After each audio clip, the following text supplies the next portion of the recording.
Good afternoon from the Superbook.com sports desk. A lot of things going on today, including Tennessee. Alabama A&M is in Knoxville today to play Tennessee in baseball. That game is going to have first pitch here in about 30 minutes over at Lindsey Nelson Stadium. Basketball-wise, the Vols are in Texas to take on Texas A&M. Tip-off is at 6. Pregame begins right here at 5:30 on 104.5 The Zone. The Rams are hiring Chase Blackburn as their special teams coordinator. Why am I telling you that? Well, he was actually the assistant special teams coordinator last season for the Titans. And Ron Slay's going to love this. The Tennessee Titans are hiring Justin Alton as their running back / run game coordinator. Who was he? He was the OC for the Denver Broncos last year. For all your foundation repair and waterproofing needs, you need to visit USSTN.com. Breaking news at once on your home for the Vols, the flagship station for your Tennessee Titans, and home to 3HL. This is 104.5 The Zone.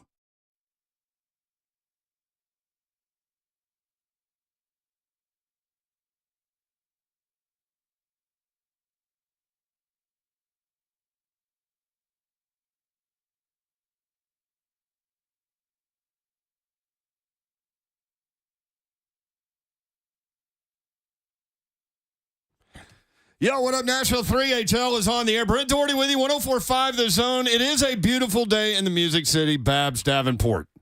You are correct. Correctamundo. As fun Today, you are correct. Joe Hunk producing, I think. I can't see in there. It's too bright in here. Sup? No, it's not. You just turn the lights down. Not near as low as our first guest turns it down. So it's me and Dawn today on 3HL. You've got Vol basketball coverage coming up. Tennessee at Texas A&M. It's a blackout at A&M tonight. And A&M favored by 1.5. They've won. They're 7-0 at home in SEC play. They've won 5 games in a row. Pretty good. Tennessee's lost 4 out of 6. A&M favored by 1.5. So you've got that it's coming hard up. to win in the SEC. It is. You've got that coming up at 6 o'clock. Vol Network coverage begins at 5:30, which means we're out at 5:22. Today we'll talk with Ron Slay here in a second. Hey, what up, Slay? Hang tight. We'll be there. Grant Ramey with VolQuest on 3.com. We'll talk Tennessee basketball. Why is Tennessee basketball leaking? Can they get it back?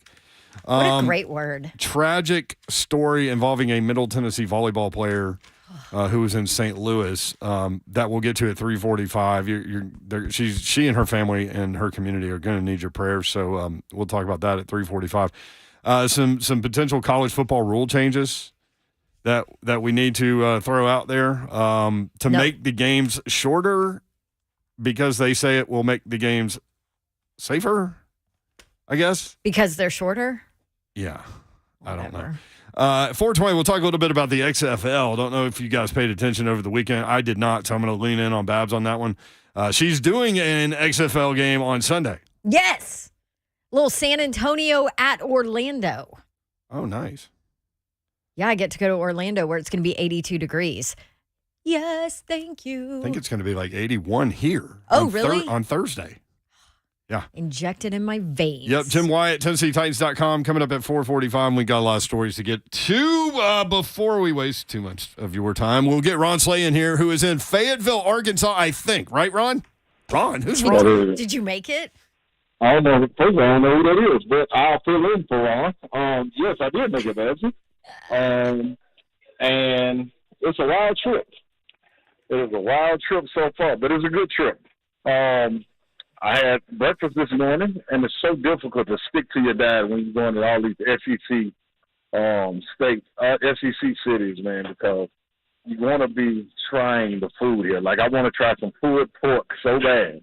Yeah. But can't it ain't you, gonna be the make same. it work in your eating right?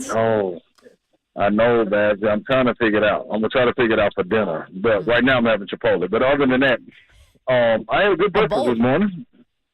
Don't you Walked have to, around like, the city? Like, I'm not doing what you're doing. I'm just, like, trying to eat right and be healthy and all those things. But I did have a cheat day the other day. You know what I cheated with?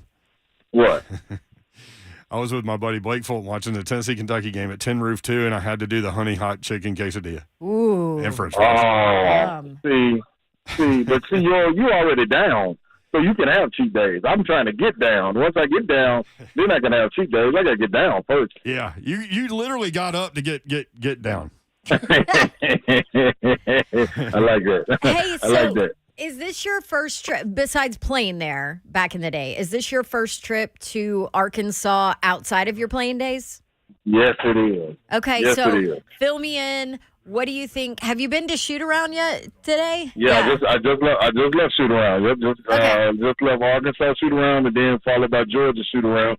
Georgia got straight to it. They wasn't in there playing no games. Mike White was not pissed off, but he was like, All man, business. it's not much to say. It's not much to say after what happened against Alabama. So if you're not ready to play, then I'm not playing you. And it was kind of left at that. And guys were checking themselves and holding each other accountable. It was really good to see. But outside the city, though, Babs, this is my first time being here not playing. And I will say, I don't feel like I'm missing anything. I don't feel like I'm missing anything at all. Ooh, those Arkansas fans are going to come at you now. Hey, but guess what, though? I will say, man, it's nothing like being here because I grew up being an Arkansas fan. Like, I love Corliss What? Williamson, Nolan Richardson. Yeah, like that was Style my of play. Yeah. that was my didn't know team. Like that.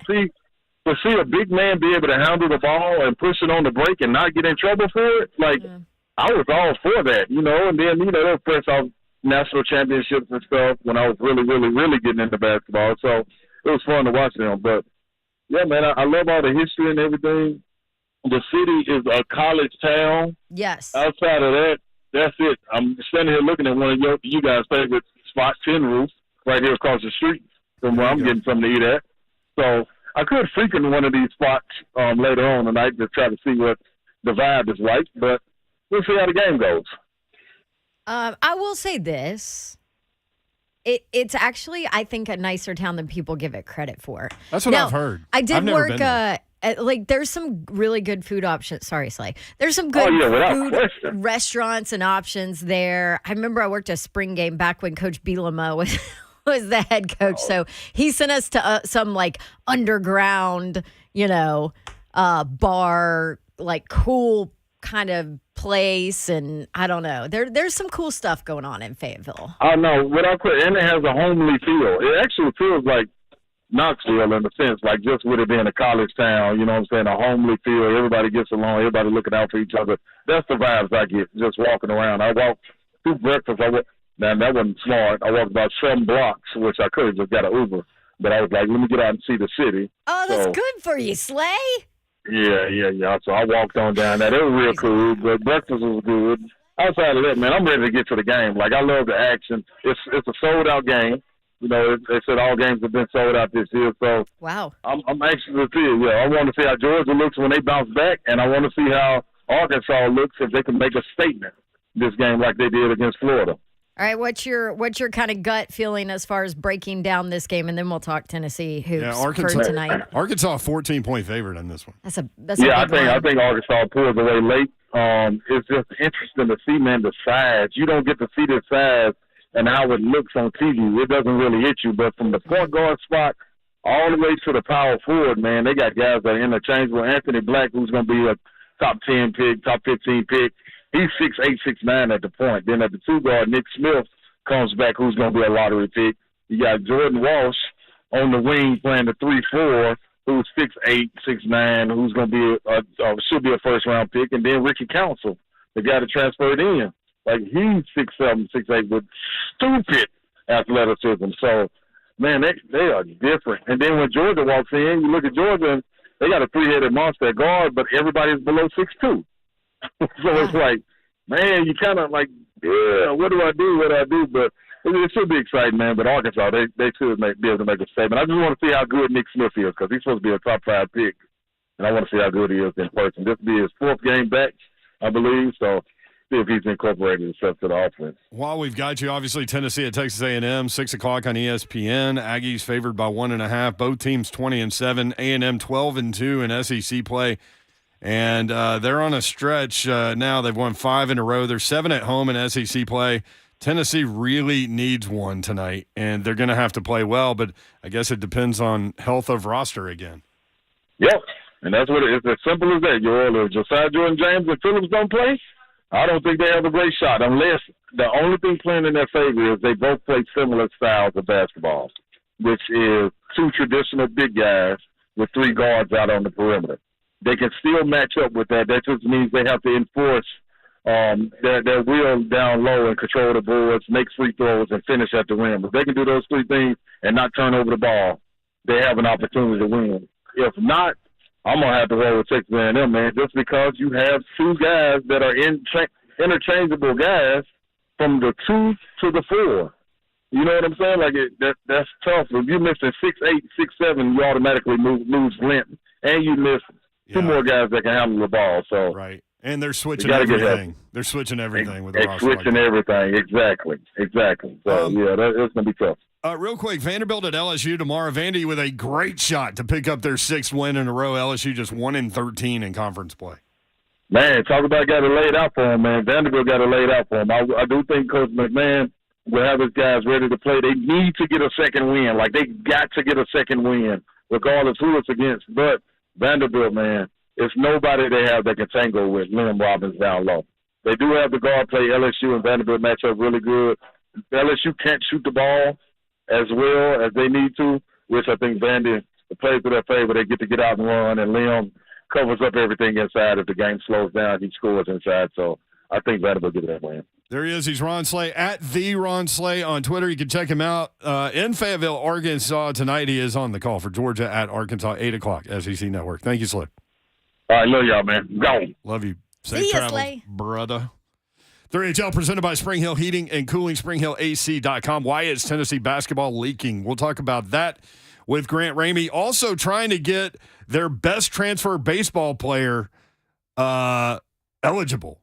Going to be the starting shortstop. Not eligible right now. We'll ask Grant about him, the transfer from Kansas as well. That's coming up next. Stay tuned. 3HL 104.5 The Zone.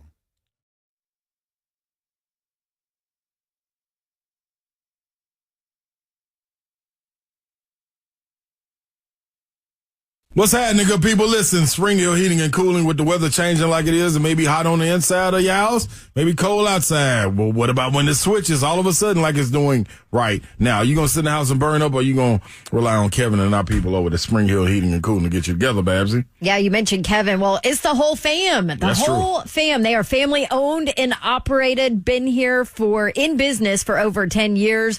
They're going to be here at least another 10 years. So Spring Hill Heating and Cooling wants your business. They want to keep your business. They want to make sure you are happy, because this is what they do. And they respond promptly to issues to get your problems resolved quickly and accurately. And here's the thing, Slay. What? You need repair work? They'll offer free service calls with their repairs and low monthly payments so that you can pay it off. That's key. Could you do one thing for me, Babsy, before we move on? What's up? How much is free? Free. That's free. F-R-E. That means just nothing. You just get to just come in there and do the work. Come on. All right, there it is, man. York Certified Comfort, expert company, and always backed by 10-year parts and labor warranty on York products. Anytime you want to hit them up, SpringHillAC.com. What you got to do, Babsy? Call them. With home prices and rates going up, many home buyers are having a difficult time adjusting to their new house payment. That's where a payment reduction mortgage from our friends at Accurate Mortgage comes in. A fixed-rate payment reduction mortgage lets buyers enjoy reduced payments during the first 3 years of owning their new home and gives them the flexibility to grow into their payments. To be clear, this is a fixed-rate mortgage, not an adjustable rate. Sellers love the payment reduction mortgage, too, because it can help them sell their home while avoiding major price reductions. So buyers get reduced payments, sellers have more net profit. What's not to love? So whether you're selling your home or you're in the market to buy a new one, call the loan advisors at Accurate Mortgage to help you find the right loan solution for you. Visit Accurate Mortgage today at AccurateMTG.com. Accurate Mortgage Group, a division of Acopia LLC, is an equalizing lender. NMLS number 4664.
3HL 104.5 The Zone. Brent Doherty, Don Davenport with you. Ron Slay in Fayetteville, Arkansas. He's on the call of Georgia and Arkansas tonight, 8 o'clock on the SEC Network. Cousin Danny on YouTube. Don wearing Big Ten swag has me shook. I know. I have, for those that are listening, I have an IU, an Indiana shirt on my body, and it's crazy. I know. So Mr. Babs graduated from there. We coach my 11-year-old stepson's basketball team. We are the Indiana Hoosiers on that basketball team because I lost the battle. I wanted to be Auburn. Yeah, Whatever. how did that happen? I mean, Not only are y'all the Indiana Hoosiers, you're also the assistant coach and not the head coach. yes. How did this happen? Well, that's because my schedule is crazy and I've missed like 8 million practices and games, so I couldn't be the head coach, you know? I thought about just taking the title, the job, taking it over. I'm pretty sure my husband would not appreciate that. So that is why I'm in an Indiana shirt, because we have our tournament tonight. We had a bye. Now it's tourney time. I think we should launch a coup right before the tournament and just overthrow Travis. I don't know if can I tell you this? You don't want the responsibility. I don't. But do you know why? Because I cannot contain my emotions, AKA my temper.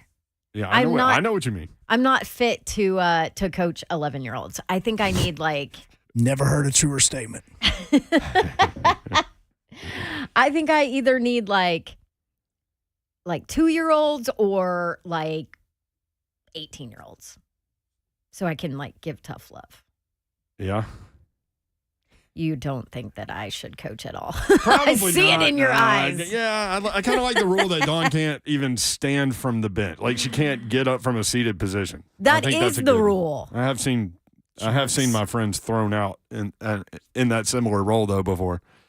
So hey, they're serious about it now. It can happen. Yeah. They'll chunk you out. Chunk you out.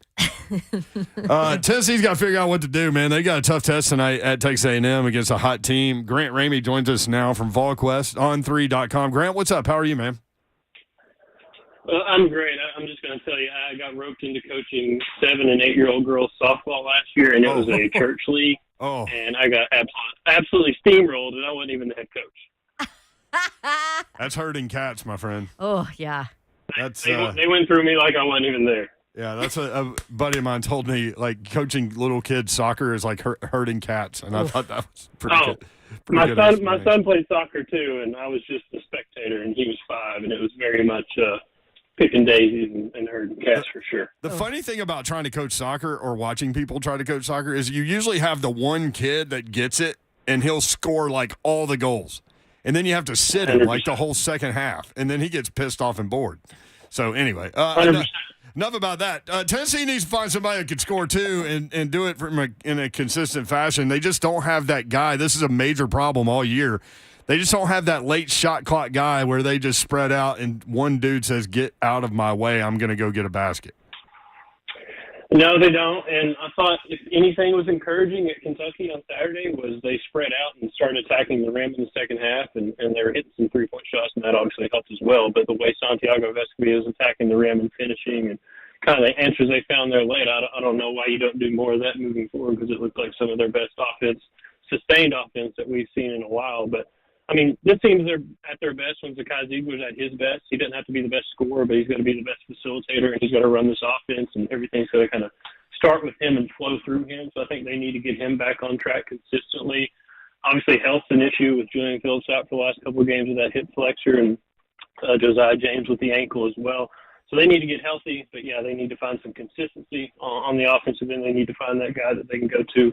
It's just been too up and down. Zakai's been too up and down. Santi's been too up and down. Josiah, you can go down the list. The guys in the post, they've all kind of flashed here and there, but they've never really done anything consistently. So I don't know if you find consistency in late February, but Tennessee's going to have to try their best to do that. They better, or it won't be a full busy March. That's for sure. But let me ask you this: where are we injury-wise with those guys? What do we know? I think the company line is still a game-time decision. They didn't do much at practice. Josiah didn't. Julian Phillips didn't. Julian Phillips sustained the injury before the Missouri game, the day before in practice, and he played the first half of that game. He tried to play through it, and they held him out the second half. Josiah, he turned that ankle late in the Vanderbilt loss, and we haven't seen him in a boot. We haven't really seen him with a limp. He's been kind of moving around, looks pretty smooth. So I don't know if they're getting closer. You would think so, just based on the time that has passed. But I think there's still a game time decision, and you never really know until they're out there for warm-ups. All right, so before we get into too much more detail, let me ask you the big picture question that we were asking today. Why is Tennessee basketball leaking?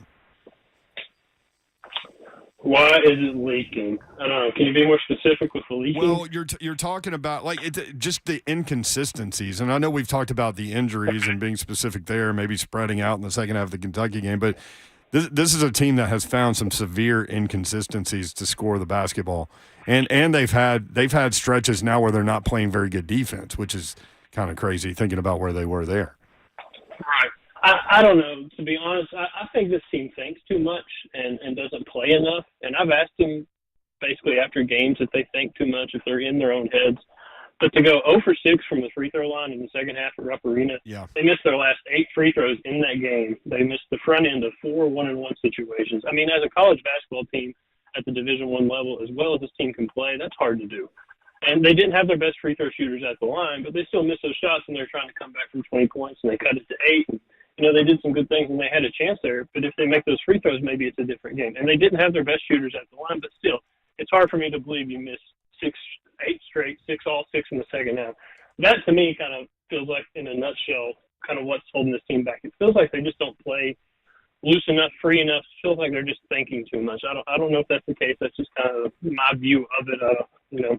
Nobody has really said that to me, or that's just kind of how I see and how I watch this team day in and day out. But if they could just stop thinking a little bit and play, I think they'd be a lot better off. But I don't know, man. The inconsistencies. Josiah's been out earlier in the season. Santi's been out with the shoulder issue. Injuries haven't helped them at all. But they've just never been able to establish any consistency. They haven't been able to consistently hit shots.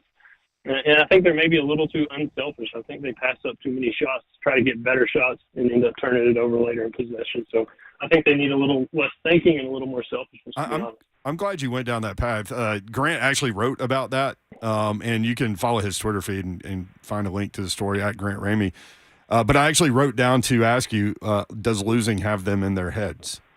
And go ahead. No, I was just going to say I think it's a great point because I think that you can almost see them collectively as one just locked up from time to time.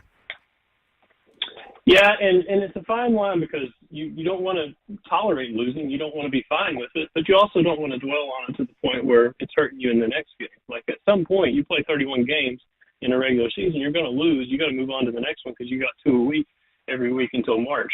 So you got to find a way to channel whatever negative energy there is of whatever bad taste you had in your mouth and come out and play well. And I think it's the starts that are hurting them because they went to Vanderbilt and they lost that game. It's a heartbreaker, and it was, they gave that game away just as much as Vanderbilt won it, just based on the way they didn't execute there in the final 30 seconds or so. And then they come out, and Missouri makes a ton of shots in the next game, but still, Tennessee's defense is way better than what it showed, and Missouri's offense has come back down to earth since then. And they played really well in that second half, but they dug that hole too deep. They couldn't get out of it.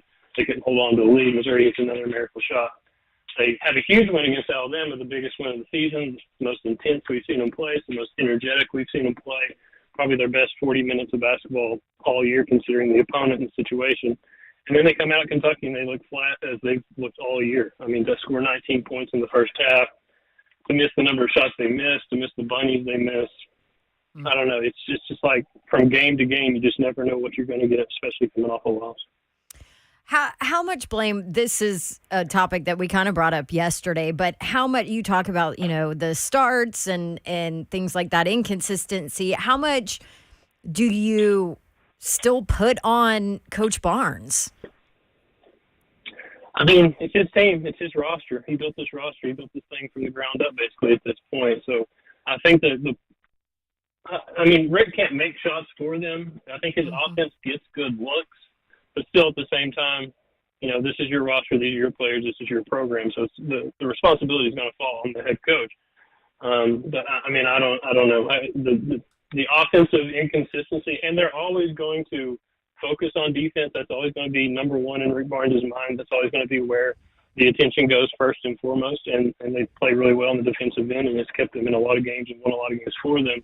And the offense is always going to take a back seat to that. But I don't know. I think you just have to hope in this next wave of talent that's coming in that there's more scorers, more consistent scorers, more consistent shot makers, because that's what they're going to have to find.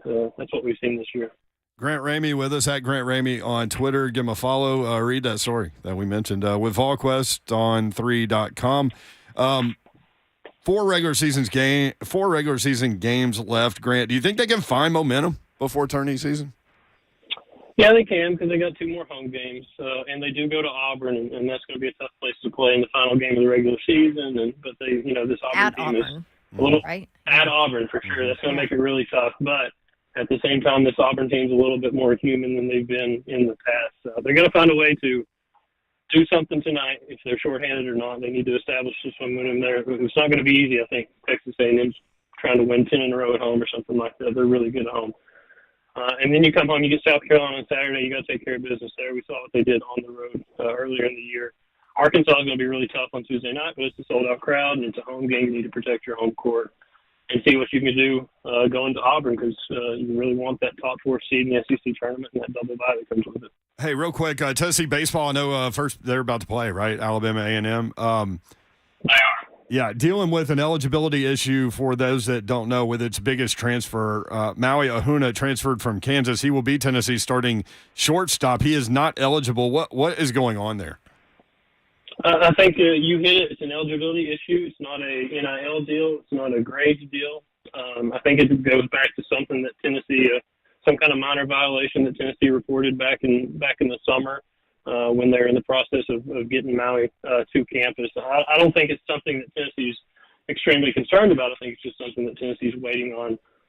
How long is this going to take? How many games is this going to cost this guy? I don't think it's a situation where they're extremely concerned. I think he's somebody that's been cleared to practice and has been practicing with the team. So if he's practicing and he's with and around the team, I wouldn't think it's a huge deal. I think it's just a kind of a matter of time kind of thing. I thought everybody's eligible whenever nowadays. There's like zero stipulations. So what was it that happened? They bought his plane ticket before they got his transcript. Is it something like that stupid? That's what it's been explained to me. I'm getting secondhand information basically on this because Eric Kane's the one that covers it for us, but that's what Eric has put out there. Okay. It involves a plane ticket and a transcript. I don't know. My question is how it always happens in Tennessee. Why was it? It was Klopp, Gurus back in the day. It's Maui today. Who's it been in football? I can't even keep up at this point. The number of names that for some reason the eligibility just gets held up a little bit. Hey, speaking of football, how do you think that that whole Nico and playing time situation works itself out this year, like big picture wise? I mean, clearly Joe Milton's the guy, right? But like, how is that all going to work itself out in kind of a togetherness state, I guess, at quarterback?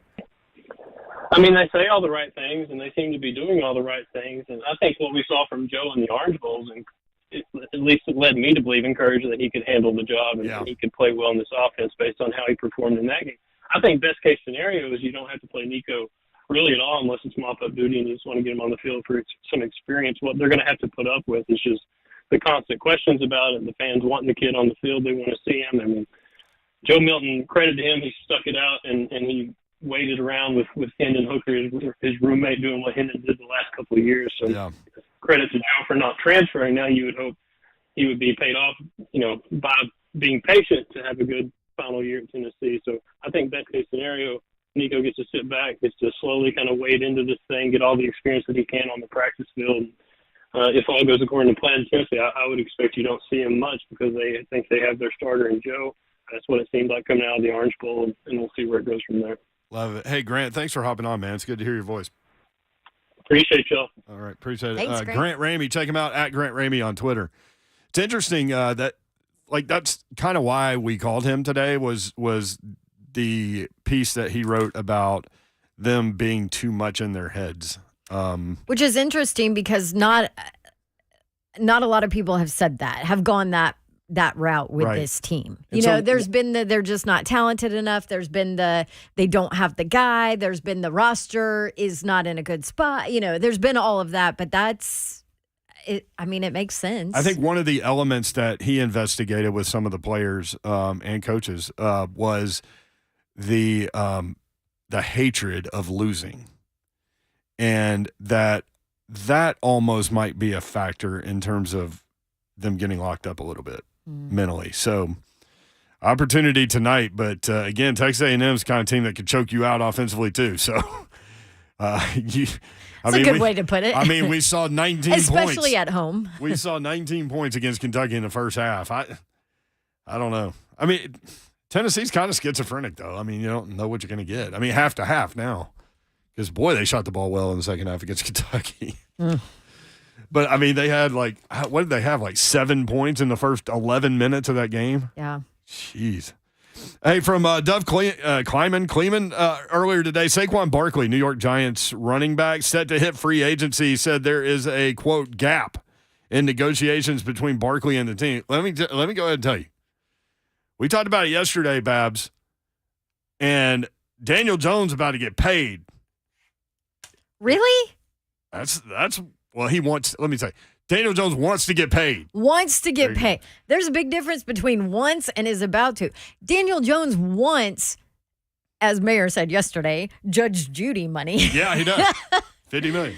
Yes. He wants 45. He wants $45 million a year. Doesn't Daniel Jones sound like a train conductor? Anyway, Is that from Polar Express? I've seen maybe 10 minutes. Polar Express. He is named the conductor. I don't think his name is Daniel Jones, but yeah, I thought it was I was something like Mr. that. I think it was just the conductor. Now, Mr. Conductor is from Thomas the Tank Engine. Thanks, Honk. That was a Beetle. So just if you want to go Okay. down that rabbit hole. No, we're good. Thanks. No, so from a Giant perspective, I think it's interesting, all these roster moves that need to happen for a lot of these teams before the combine. Yep.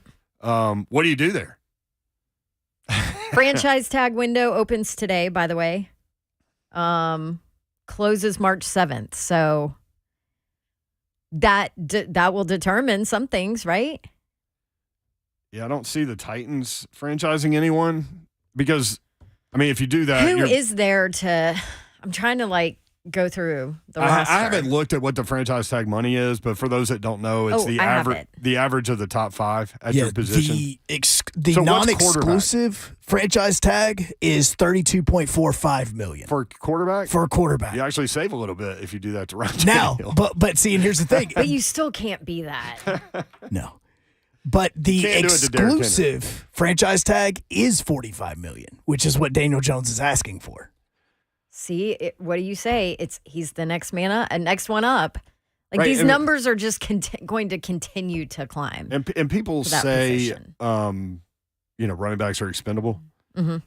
Some dudes, though, just fit their system really well. And Daniel Jones had a great year. Saquon Barkley went from 593 yards in 13 games to 1,312 yards. Well, the positional value for the franchise tag at running back significantly, obviously, lower than anything else. Anything else. It's $10.09 million.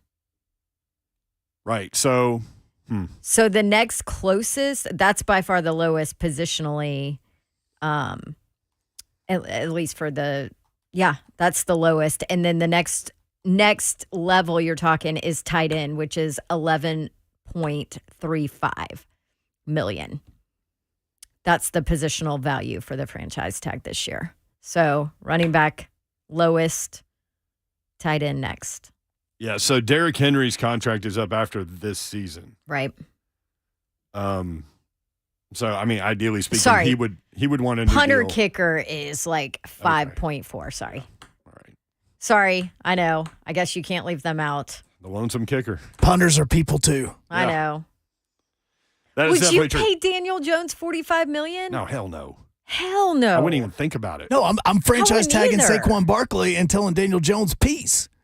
Deuces. Yeah, sorry, bro. All right. He's more important than you are. When we come back, we're going to tell you about Janae Edmondson, and we need the prayer warriors out there for her. We'll tell you about that next. 3HL 1045 The Zone.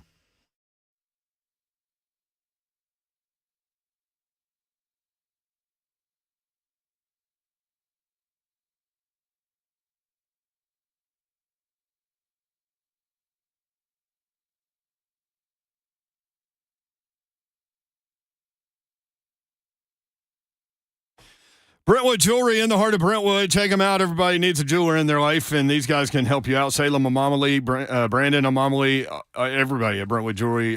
They've been there for a long, long time helping people. I love going in there and talking with Salem, and as I'm in there, people walk in, and everyone in there knows everybody's first name, no matter who comes in the door. It's a beautiful thing. So you'll get a jeweler and a friend.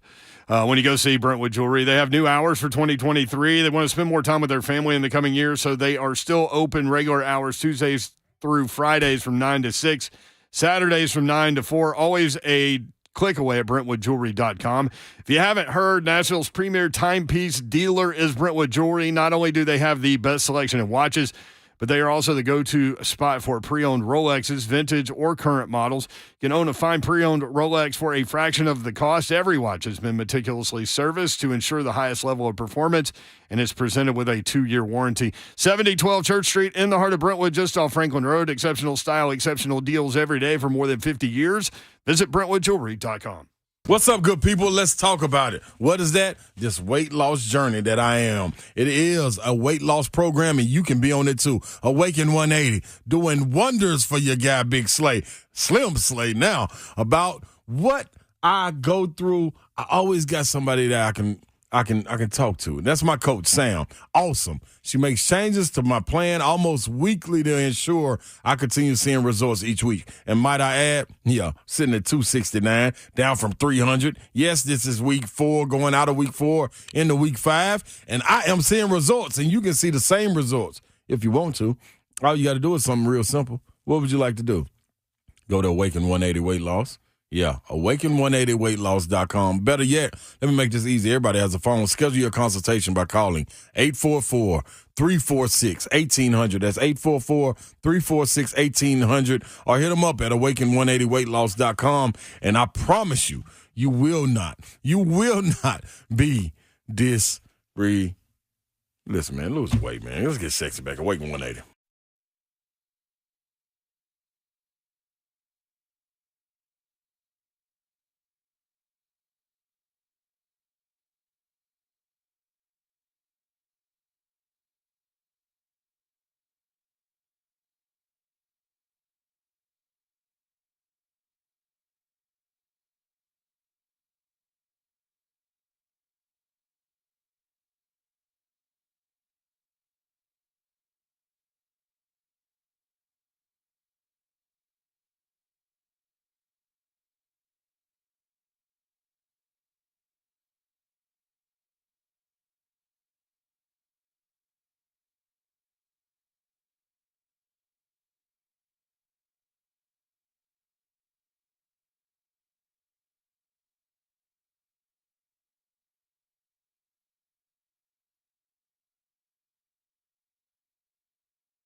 3HL, Tennessee playing baseball right now. Tennessee and Alabama A&M.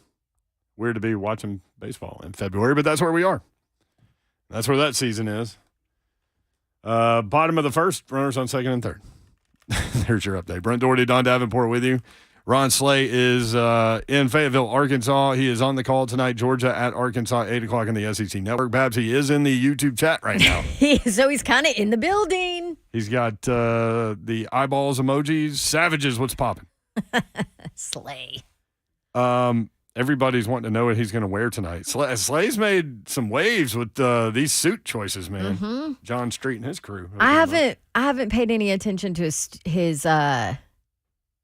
his suits when he's calling a game, but his studio suits, I'm like always tuning in to see what he's got. It's tough when you're dropping LBs, man, because that's some expensive stuff. Right? Yeah. Like none of your clothes fit? Nah. Yep. Yeah. Look at y'all. Everybody in this station is dropping LBs except for Davenport and Hunk. Yeah, because I can't, because I have a wife that keeps buying chocolate. Hey, she's allowed to eat that chocolate. You know what I was obsessed with when I was pregnant was chocolate-covered strawberries. Interesting. Did you like them before and after? I did, and I do, but not to the extent of obsession when I was pregnant. Did you have a clothing allowance when you were at Channel 2? I did for a little bit, yeah. And they cut that out? Yeah. I think my last couple of years they cut it out. I think now that we're on camera, we should have a clothing allowance here, don't you? Me too. Yeah. Allison, Paul Mason, there you go. They're Let's talk about it. They're like, y'all knuckleheads just signed your contracts. You're done. Sorry. We've locked you in. Sorry. Sorry about your luck. Sorry that you want anything. So yeah. So you can watch the show live on Zone TV, YouTube, Facebook Live, Twitter, and Twitch. Twitch, please. And if you're on the YouTube part of that, you can see Ron Slay in here commenting. Terrible story out of St. Louis. Janae Edmondson is her name, and she was walking with her family. I'm reading from her GoFundMe page. You alerted us to this story from Brooke Grimsley, who used to intern with you and us before you worked here.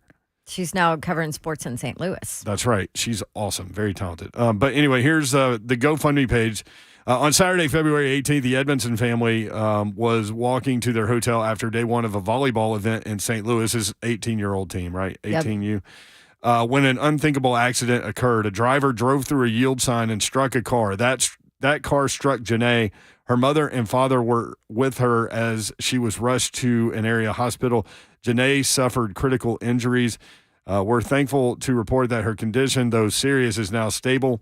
We at Middle Tennessee Volleyball Club are asking our community to pray for Janae, her family, and her teammates. The whole club loves Janae and values her athletic gifts, toughness, determination, perseverance. These are things that she will need in great measure during the long recovery that lies ahead. So this was opened yesterday. Their goal was $100,000. It's at $160,500. What they didn't mention there is she lost both of her legs. Yep. Lost both limbs below her waist. Like the and this is a girl who was a 3-sport athlete, just committed to play college volleyball next year.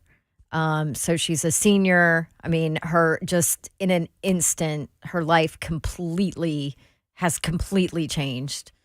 And it's terrifying and it's sad. And when you did, and clearly her family and everybody around her needs your thoughts and your prayers. If you can help financially with the GoFundMe, jump in. I've retweeted it from my Twitter account. I think she played, by the way, Middle Tennessee Volleyball Club here in town, which is, the Junior Olympic, a part of the Junior Olympic programs that travel and play volleyball kind of year round.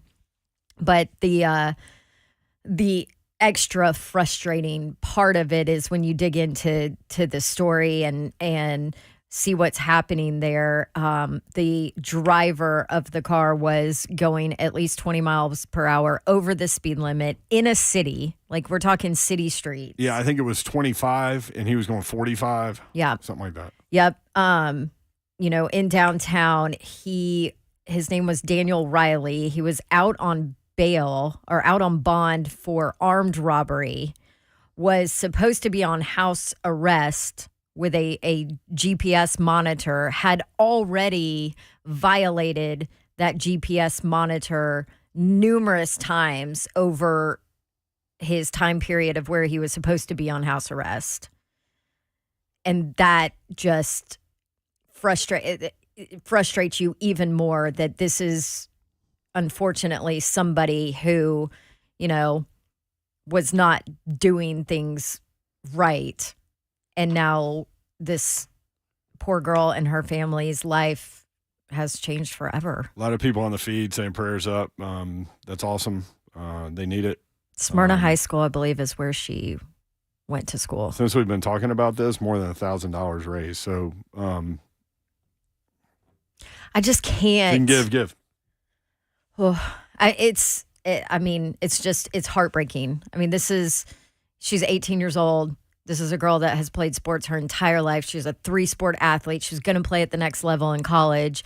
And now she wakes up from this tragic event where her parents are right there and watched it all happen and couldn't do anything quick enough to protect her. I can't imagine just the trauma that all of them are going through right now. And for Janae, we're thinking of you. And to go from a 3-sport athlete and now, to wake up and lose both of her limbs below her waist, this is going to be a really, really long recovery here. All right. Prayers up, Yes. Janae Edmondson and her family and her team and her teammates and her friends and her community and all those things. Dawn tweeted out the GoFundMe page. We'll retweet it from 3HL here in a second at 3HL 1045. Laura on YouTube. What's her name again? Janae Edmondson. All right, more 3HL when we come back. College football rule changes. They want to make the game safer by making it shorter. I'm totally against that. What? Yeah.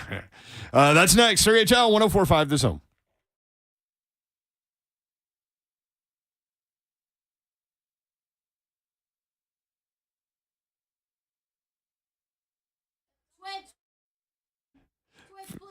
Up to Dodge Chrysler Jeep Ram. Dawn was trying to scream Twitch please during the break, and Hunk was trying to not turn my mic on while she was doing it. There was a lot going on there, but there's a lot going on at Gupton Dodge Chrysler Jeep Ram. That's where you can go to get your next new vehicle, pre-owned, new, whatever you need, car, truck, SUV, Jeep. They will have you covered. Go ask your questions. They'll answer everything, and the goal will be your goal. That'll be their goal as well. That's to get you in the vehicle that's right for you. So no pressure from these guys at all. You take your test drive, you go inside, they will help make the numbers work, and it will be that easy. GuptonMotors.com is the website. All of the inventory is there. All the dealership information is there as well. 3450 Tom Austin Highway, 24 west to exit 35. That exit's about 9 miles outside the city. Then you go to Springfield, Tennessee, about 30 minutes from downtown. 3450 Tom Austin Highway. That's Gupton Dodge Chrysler Jeep Ram. You've been looking for a simple hair loss solution that works? Then listen up. Advanced Hair Restoration has officially opened one of their own world-renowned state-of-the-art facilities right here in Nashville. No more traveling to the West Coast for the best in-hair restoration. The team and technology behind the Advanced FUE, the groundbreaking hair loss solution that's changed tens of thousands of lives, is finally right here. Advanced Hair's simple one-day treatment begins regrowing your own natural hair the very next day, and your new hair is even guaranteed to grow. So you ready to go back to the barbershops and things like that, quit cutting your hair in the mirror by yourself? Well, this right here get it done for you. It's literally guaranteed. Advanced Hair can address bald spots, receding hairlines, thinning, the little thinning sunroof-like part. I got one up here on mine. I'm going to get mine together so you can join me too. But I'm too tall. You short, you got a problem. Here we go. One-day treatment, life-changing results. Make sure to ask about that industry-leading guarantee. That's 629-348-HAIR. See what they can do for you with amazing before and afters at advancedhair.com.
Good afternoon from the Superbook.com sports desk. You got a lot of sports to be paying attention to tonight.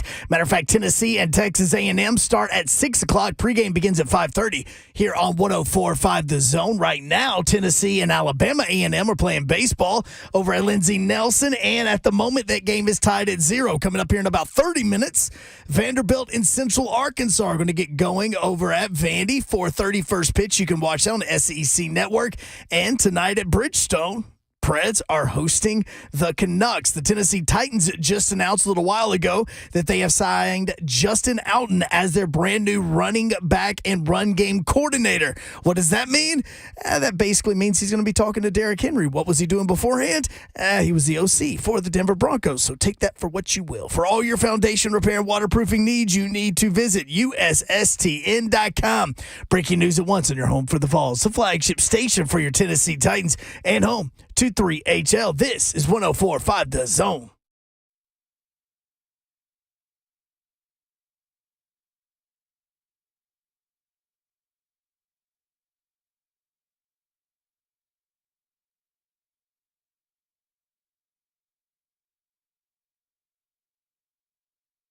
HL 104.5 The Zone. Brent Doherty with you on a Tuesday afternoon. People in the chat are excited because it's Taco Tuesday. Is that a thing for you guys, typically speaking, Don Davenport? Sometimes. Sure. I mean, I'm all about tacos. I'm all about tacos any day. That definitely needs to end up in a promo in some way. Shape, Oh, or form. no. Yeah, I'm the only one not losing weight at this station, and all I'm talking about is food and tacos. Will you Me and you, Don. Okay, there we go. You stop. Talk about tacos, Honk. Ron Slay's lost so much weight he's not even in here. I can't even see him. He's in Fayetteville, Arkansas, and he was updating us on his travel last night. They had no rental cars when he got to Fayetteville at like 11:30 at night, and so his Uber bill for what was it, 9 miles was $126. Yeah. Yeah, 4 letters that are going to be like, what's going on with this new employee Slay guy? So college football, the smarter guys, the heads, I guess they're smart. I don't know, but they're looking at ways to make the game safer and shorten the length of time that they play, shorten the number of plays, I guess, in college football. And we're going to talk about that in just a little bit. But Jim Wyatt is getting on the phone. We're going to talk with him about the Tennessee Titans. But there are 4 specific things that they have outlined. I'm against it. I'm just going to go ahead and tell you. I want Tennessee. You're against all of it? It's Yeah. just a no-go? I've been against shortening college football games forever. Like, everybody bitches about how long the games last. And I'm like Tennessee, give me Tennessee, Georgia down to the stretch, or Alabama, Georgia, or something like that. And I'm sitting there for 5.5 hours. I'm good. Keep it coming. Keep the drama coming.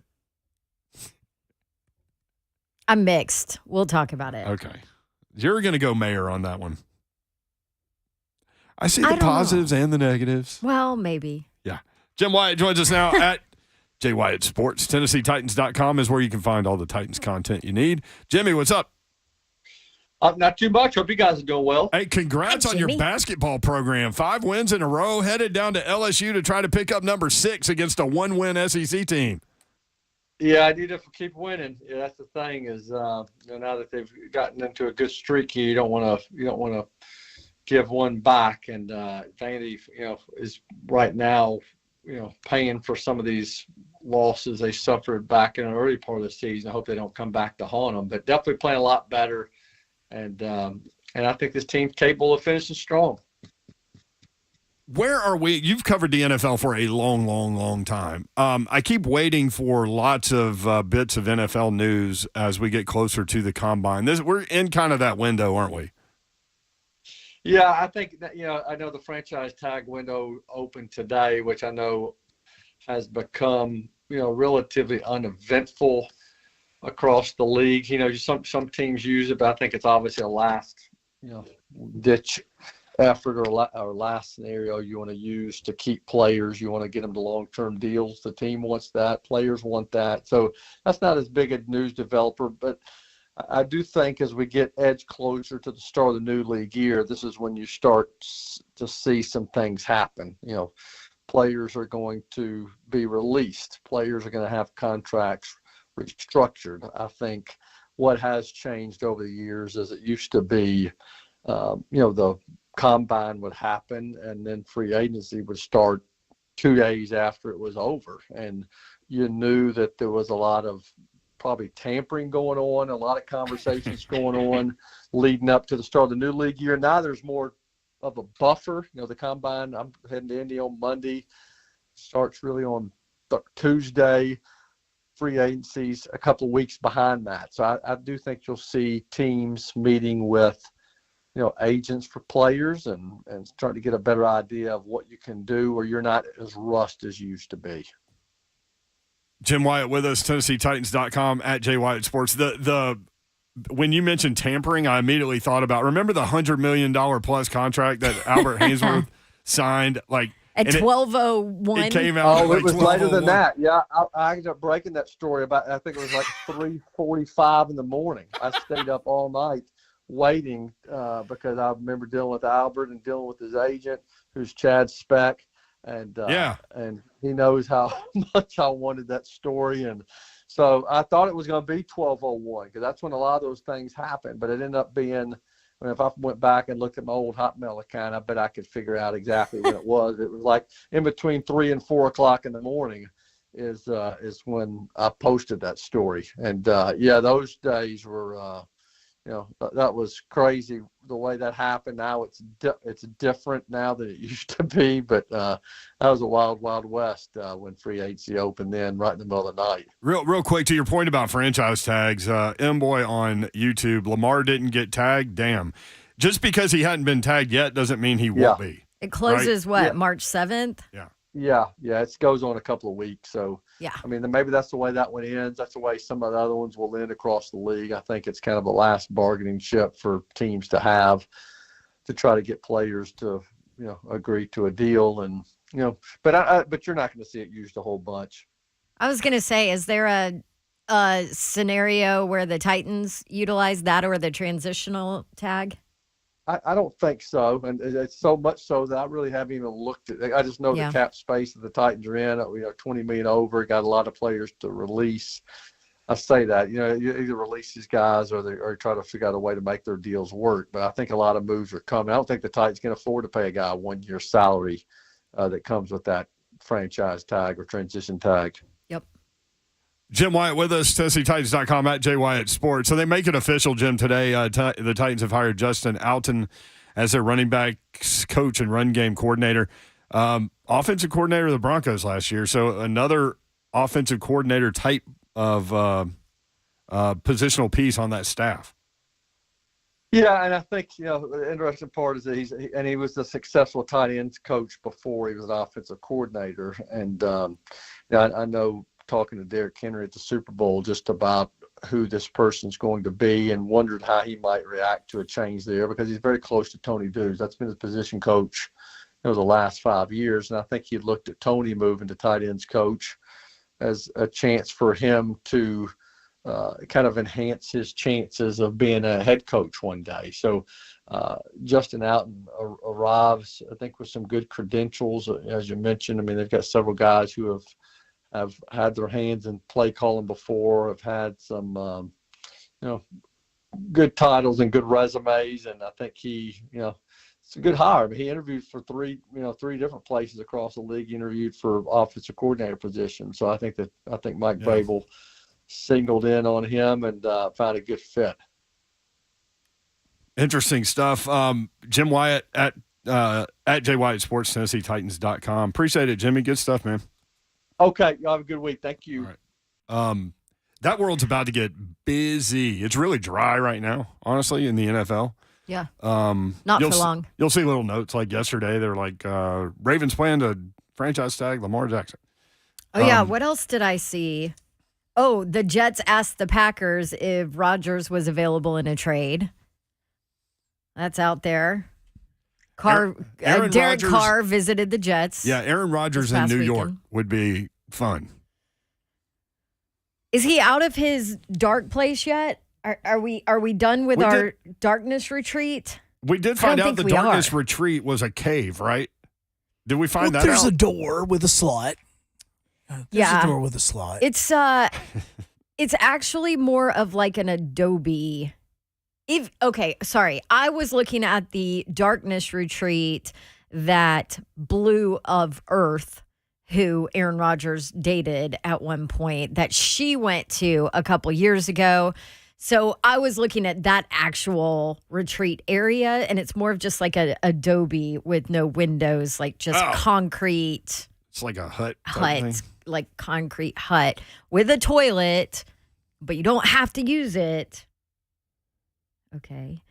And pitch black with just like the little square door where they put your food into. Who would want to be alone with their thoughts for 4 days? You ever hear of Aaron the hole? Rodgers, apparently. You ever hear the hole in jail? They're going to throw you in the hole. It's the hole. That's what it is. I mean, it's the exact same thing except it's voluntary. Yeah, that's what I said initially. It's solitary confinement. Yeah. That's all it is. In jail. I mean, but you can leave if you want. That's what he says. Yeah. He won't leave, though. He's not that guy. Blue of Earth. What is her real name? I don't know. I remember talking about her, though, because, like, Aaron Rodgers, like, the weird stuff that he does comes up from time to time because we all think it's interesting. He does a lot of weird stuff. You don't want to Seriously. measure quarterback, do you? Oh, No. she's blue. No. She's BLUO. No, she's Blue of Earth on Instagram. Isn't that what I said? Yeah. Like, I don't even know her real name. I think she goes by Blue of Earth. She does, but it's not BLUE. It's just BLU. Right. BLU. So she's So got to be is weird. her name Blue? And then weird on top of weird. The ayahuasca. Is that right? Did I say it right? I think you're very, very close if you're wrong, if you're not spot on. Yeah. I think both of them participate in the ayahuasca kind of thing. All right, here's some things you need to know about Blue of Earth. Really? Do we need to know anything about Blue of Earth? You don't have to call her Blue of Earth. She prefers blue. Oh, okay, good. Thank you. I The appreciate informal. that, Blue. She hosts a podcast. You're She's my an boy, artist. Blue. Yeah. I don't know. This website I just went to, I think, just crashed my whole computer. So, so much Blue for- of Earth is taking you down. So if they get married, is she now Blue of Rodgers? I think they're no, done. they're though, right? done, I think. Wasn't he? He was dating somebody else. Well, he dated Danica Patrick. Yeah, but that was like 3 girlfriends ago. Right. And then Danica introduced him to that girl that was on that Reese Witherspoon show. Shailene Woodsley, who Yes. is an odd character Yeah, anyway. she would eat tree bark, right? Tree bark help with PMS. Yes. Yeah. With her period cramps. Yes. And then he dropped She would her. also only drink water from out in the woods or something. Yeah, she went to the woods a lot. And then he dated I guess to Blue each of their Earth, own. right? Like, Yeah. was Blue of Earth next? Yes. And now he's solitary. So all of these No, women. but there was like an actress or something in there. Oh, there was somebody in January because Yeah. that popped up. Yes, there was somebody. I'm There serious, was my somebody computer's new, and I crashed. think they're like off and on. Blue, gotcha. Yeah, but you're my girl, Blue. JTV says all these women put this man in an Adobe hut for 4 days by himself. That's what happened. That's what us women do. You're my girl, Blue. At 3HL 1045. Is Aaron Rodgers going to play again for the Jets? I don't know. I mean, Mallory Edens There you Okay. go. That is was the girl from most recent. January. Look, she had 2 names, like Yeah. normal names. don't we all think that Derek Carr is going to the Jets unless they can pull Rodgers? Yes. And they probably won't be able to pull Rodgers. So Derek Carr is going to go there so he can be reunited with what's his name from here, Todd Downing. Todd Downing. That whole Yeah. thing is bizarre. Yeah, he played 3 years for him. Was a Pro Bowler all 3 years. I know. It worked. Yeah, Which is exactly why people think that Todd Downing is a great offensive coordinator. All right, we've got a lot to get to in the next couple of segments. So we need to talk a little bit about the XFL. Were you guys watching over the weekend? Also, A.J. Brown on Raw Room. Whoa. We pulled a bunch of Hunt pulled a bunch of audio from A.J. Brown. And there's one big one that just came out a minute ago that apparently I missed. We're about to play it. It's all over your timeline, this stuff. So we will I have do an that. opinion. And we've got, I'm sure you do, Babsy. Known you a long time. And and you won't hold back. And there are 4 ways the college football heads of state are going to try to shorten the game to make it safer. All that coming up next. 3HL 1045 The Zone.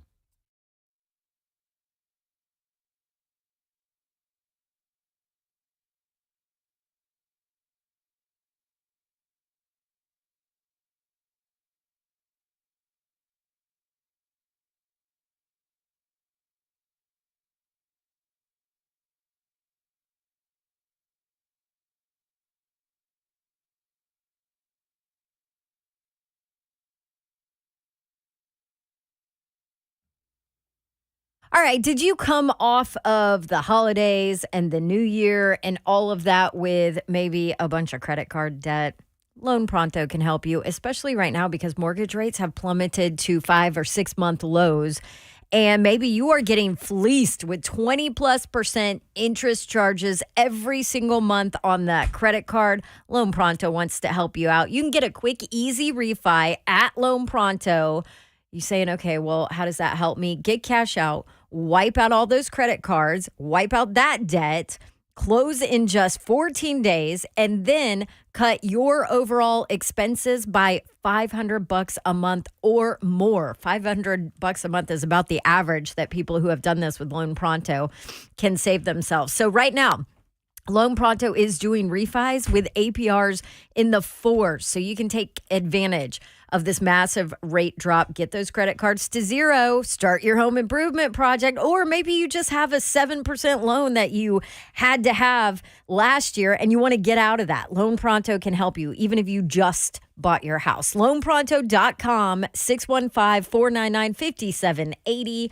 That's LoanPronto.com at 615-499-5780. Equal housing lender, NMLS 1661781, subject to lender approval. NMLS Consumer Access.org.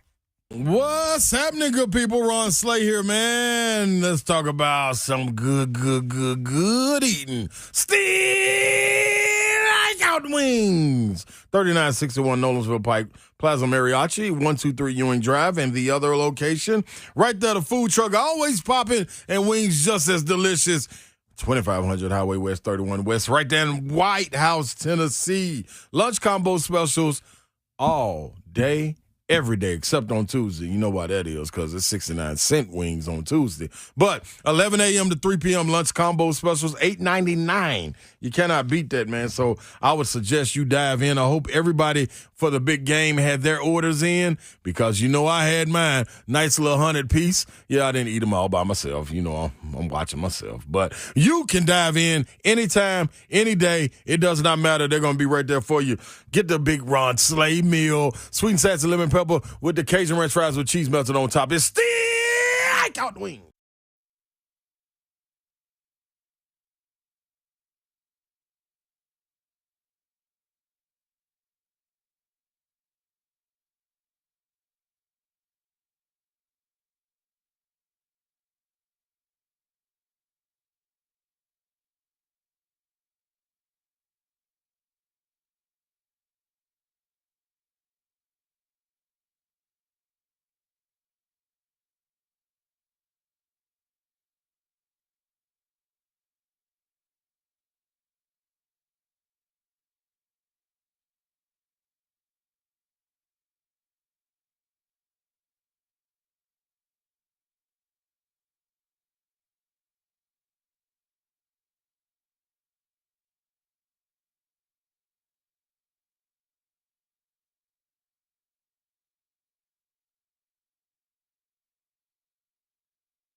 3HL 104.5 The Zone. Brent Doherty, Don Davenport with you. Joe Hunk producing the show. Tuesday edition. A.J. Brown back in the news. Former Titan wide receiver, now Eagle wide receiver. Had a big Super Bowl. He was on a podcast called The Raw Room, and a lot of people have told me how good this thing is. And Slay sent this to us like late last night, I think, or early this morning, one or the other. But some of the audio's in here. You can find it everywhere online if you want to watch it. Mm-hmm. It's everywhere. A.J. Brown talking about what kind of urged Philly to go after him. So we had my daughter party and we throwing or whatever, and Jalen like, I'm gonna get Howard to try to trade for you. Just joking and playing. Saying we don't think it's gonna happen. Yeah. I don't even think he gonna do it. Right. So I ain't even take him serious. Yeah. All right, fast forward, day before the draft. Jalen just messing with Howie. Jalen went to go talk to Howie. Howie like, I don't know how we gonna do it. Just like that. So I go to bed, Jalen hit me back. He's like, Howie ain't talking about nothing for real. Like, all right, I'm like, all right, it's over. In the morning, I get a phone call from Jalen. I don't know if Howie slept on it or something or thought about it. He called Jalen and got to talking or whatever. He was like, you sure you want to come in for real? Like, we you know what I'm saying? How we trying to like talk about it a little bit for real? Yeah. I'm like, yeah, you know, why not? You know what I'm saying? Like, if it don't work out, yeah, sure, why not? Probably like an hour later, when my agent called me, he was like, hey, Philly finna try to like really push for you. They trying to push for you, whatever. I began a couple of teams, like the Chiefs tried to get me, a couple other teams, like Jets and all that stuff. But I'm like, all right. I'm like, but you know what I want to do. I'm telling him, like, you know what I want to do. Yeah. I get another phone call from my agent. He like, this is happening. So I'm like, what you mean? Like, I'm like, Titans on board? And he was like, yeah, they on board. So I'm like, what? Ooh. Okay. Wow. I mean, think about that with your career and how fast all that's moving. Did you hear him say Titans on board? Yeah. Meaning with the trade. Exactly. And he sounded surprised in the way he was telling the story. And in again, the way he was telling the story, he sounds surprised. And also, I know this is me reading into things, excited. But I've talked to a lot of people, over my career. But like the surprise was like, are you kidding me? Like, you're supposed to be my team. Like, you drafted me. Yeah. Are you kidding me? Now, again, keep in mind, this is his version, right? Correct. And we all say that there's always 3 versions of what happened. It's usually in the middle. One side, the other side, and the real version's usually in the middle. A.J. Brown talking about what Jalen Hurts told him to do on draft night and why he accepted Philly's offer. He was like, bro, you do it best for you and your family. You know what I'm saying? Like, I know we want to play together, but do it best for your family. Take care of your family. So I can respect him on a whole nother level. You know what I'm saying? He wasn't selfish at all. After that first pick, we picked Jordan Davis. He get on the phone. He give me the numbers. He like, bro, what you want to do? And I was like, bro, you know, I want to be in Tennessee. You know what I'm saying? And he was like, AJ, like, Tennessee not moving. Like, they not even budging. Like you told me to do a job. Like, I did the job. It's in front of you. You'll be a fool not to take this. And so I'm like, let's do it. Yeah. So immediately get out the phone, I'm crying my eyes out. Because I'm like, I'm hurt. Yeah. I'm hurt. And then it's just the part of like, what I just accomplished ain't even like set in. Yeah. So I'm more hurt than anything. Well, that is a tough business, man. There you go. Man. A.J. Brown again on Raw Room. You can find that anywhere on the internet. For Titans fans that don't know, it's Darren Bates, former Titan Darren Bates. Auburn Tiger, by the way. That's right. The one that used to play the boombox Bates. that Kowarski used to fight with all the time about boombox. Yeah, boombox Bates. And I will also say this: I love the realness of their podcast. It's awesome, but definitely not safe to listen around children. No, it's also annoying for somebody that's trying to edit it for the radio, and spent hours trying to edit all this stuff. There are lots and lots of curse words in it. It's a podcast; you're allowed to do that. Bates is an interesting Twitter follow too. He's an entertaining dude for sure. All right, you want to hit track 4 before you hit track 3. I do. This is A.J. Brown talking about what the Titans offered him and what his agent told him to do. You telling me you all in the media, you're not gonna trade me, you're not gonna, you know what I'm saying, all this other stuff. You talking to me behind closed doors. You come, you know what I'm saying, just talking to me like, bro, you're not going nowhere. He like, you're not going nowhere. From Vrade, from John Robinson, like all of them. Like the whole process, even tell like the whole process, bro. Like they offered me like 16 up to like 20 with incentives. And so we was like no disrespect, but like don't disrespect me, bro. Right, you feel me? Like I'm playing behind Derrick Henry, bro. Like you feel what I'm saying? Like I can go crazy, bro. Like, you know, he getting the ball 30 times. You know what I'm saying? Like my agent was like, at some point, like you gotta let him know, like, you know what I'm saying, you're not playing. So he telling me, I'm like, listen, bro, I ain't never went through this. It's what I need to do. You know what I'm saying? I paid you, you know what I'm saying? To do a job. Yeah. Lead me. Yeah. He like, stop talking to them. Wow. So part of me You usually don't get this kind of behind the scenes stuff from anyone involved in this situation. But usually people just move on. Okay, and here is where my opinion comes. All right, what do you got? Stop talking. Like AJ Brown, stop talking. What do you have to gain from this? Now, the other side of me is like, ooh, keep talking because this is fascinating. I get it. But like, seriously, at this point, what do you have to gain from this? Can we do track number 8 now? I'm sorry. I don't know. I feel like it very much sounds and looks like sour grapes. I think his feelings were hurt. You heard him say his agent was like, stop talking to them. I feel like a lot of this that went on wasn't exactly what AJ wanted for himself. Dawn, Do you know what I I'm mean? going to tell you that before track 8, I'll be honest because I've listened to every bit of this. Yes. You will want to hear track 7 before you hear track 8. Do 7 and then 8. Yeah, okay. All right. Here we go. So track 7, AJ Brown reading text convo between him and Vrabel saying that AJ wasn't going anywhere. He says, you okay with all this trade talk and stuff? It's nonsense as far as I'm concerned. And I said, nothing I'm used to. First time dealing with the trade talk and contract talk. I know a lot of things has to happen in the next couple months. I want to be here. I know it's a business and anything can happen. It's all in y'all hands at this point. He responds back, we aren't trading you, but I would tell you just from my personal experience as a player, as a coach, you need to be prepared to have patience, which was some advice he gave me, you know what I'm saying, which I can respect. Good advice. You know what I'm saying? He was like, just keep doing everything you can do to prepare. And on all the other stuff, and it will take care of itself. I promise you. Let's visit again tomorrow. So I go in, I chop it up with him. Mm-hmm. That's when he was like, as long as I'm the head coach, he not going nowhere. Oops. Now I see why you wanted to play track 7 before track 8. Here's track 8. AJ Brown, again, Raw Room. You need to check it out. Says he never talked to J-Rob during the entire process, which is something that we had heard, and talks about people saying he got J-Rob fired. So this whole time, I ain't heard you say nothing but you was talking to J-Rob, though. Oh, I never talked to J-Rob. And that's when I feel like you should have known right there. If Brave ever telling me this, I never talked to J-Rob. Ain't trying to talk to me at all. Nah, I never. He already got it made up in his mind. I never talked to J-Rob. And people are saying, like, you got the GM fired. I don't like, listen, I don't know why he got fired. Got himself fired. It ain't had nothing to do with you doing it. He got himself fired. Yeah, you know what I'm saying? I think it was just on, like, a couple of decisions before that, too. Yeah. A couple players before that, you know what I'm saying? A couple misses, the drought. Yeah. See, with that world, the general manager world, you can frame a GM getting fired in so many different ways. Like, you can say, oh, AJ is why he got fired. Or you can say he missed on high brown picks on the offensive line for a team that punishes people in the run game and play action passing game. Or you can put it all together. Yeah. And say, here you go.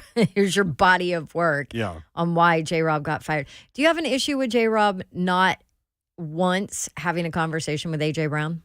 Yeah, it's weird because I heard that Rand Carthon conversely did make a big effort to go talk to Deebo Samuel, and they got that deal done. But, I think it's weird hearing this Vrabel stuff. So, like, that's kind of – because I had heard that everybody knew that this was going on.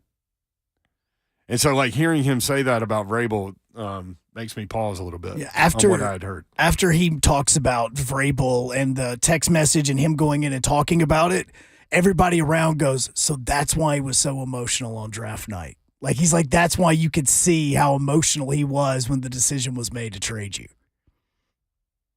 Right, but, like, everything I had heard was that they all knew. And that's what makes that Vrabel bit of video during the draft thing weird to me, too. I don't know. It's weird. I mean, I'm kind of like you. Like, Are you telling me that the head coach, I'm with you, Mayor. Are you telling me that the head coach of this franchise didn't know that the GM was going to trade him? There's no way. There's no way. But I think what happened was, and maybe this is where that power struggle. Remember when I said, when J-Rob got fired, I came on the radio and I said, well, Vrabel won the war. Yes. And I wonder if that might have been the power struggle, because it sounds like it was. Yeah. Because for him to know that it's going on, but him to tell the player, as long as I'm the head coach, you're not going anywhere, means he thinks he could stop it. Right. And he couldn't stop it. Mm-hmm. We're just opining here. Yep. We're just thinking in real time out loud on the radio to thousands of people, but that's all right. I mean, it may play into things that people have heard over the time. All right, so now, Babs, let's score this at home. We have played track 1, 2, 4, 7, and 8. Mm-hmm. Where would you like to go to now? 5. A.J. Brown, what would it have taken for him to stay in Tennessee? No, I'd have took 22 to stay in Tennessee. And it had nothing to do with football. Like, me staying in Tennessee had nothing to do with football. Yeah. It had everything to do with my daughter. Like, you know what I'm saying? So, for people to say, like, I ain't want to be in Tennessee, that's stupid, bro. It wasn't even about football. The team could have been horrible. Yeah. I would have wanted to be in Tennessee. Right. You know what I'm saying? Like, I'm happy where I'm at now. But you know what I'm saying? But, you know, for like real life reasons, you know what I'm saying? I want to be there. I am interested to hear all of this backstory from his perspective. It really is interesting. I'm glad Darren Bates got this done, but yeah, it is so weird because there's been so much time, like why you don't just move on with life. Like, this is your situation now.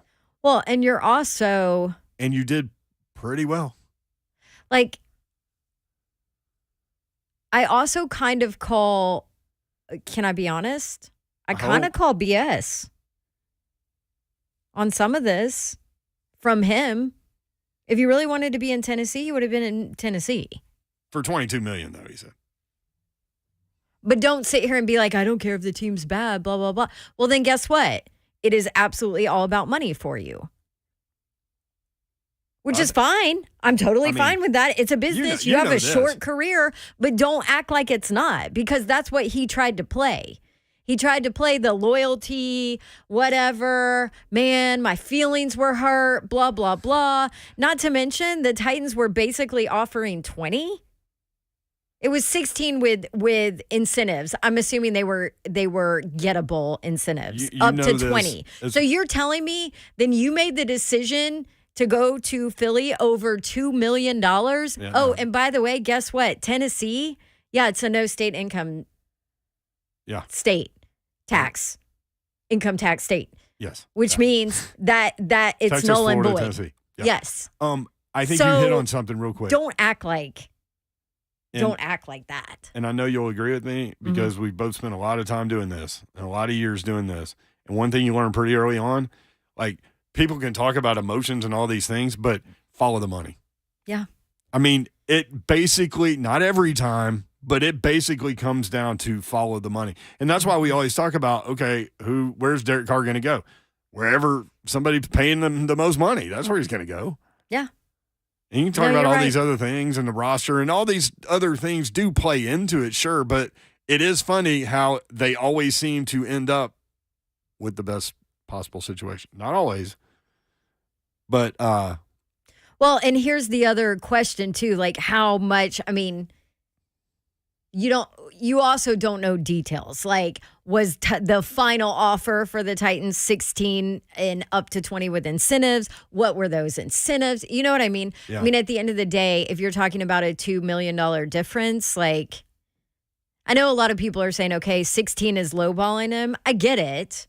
Right. But if he's saying that he would have stayed for 22, you're not that far apart. Also, like, because we've seen this start to creep up, like, a lot of these dudes want to be the highest paid guy, like, and that matters to them. And so, and I get it.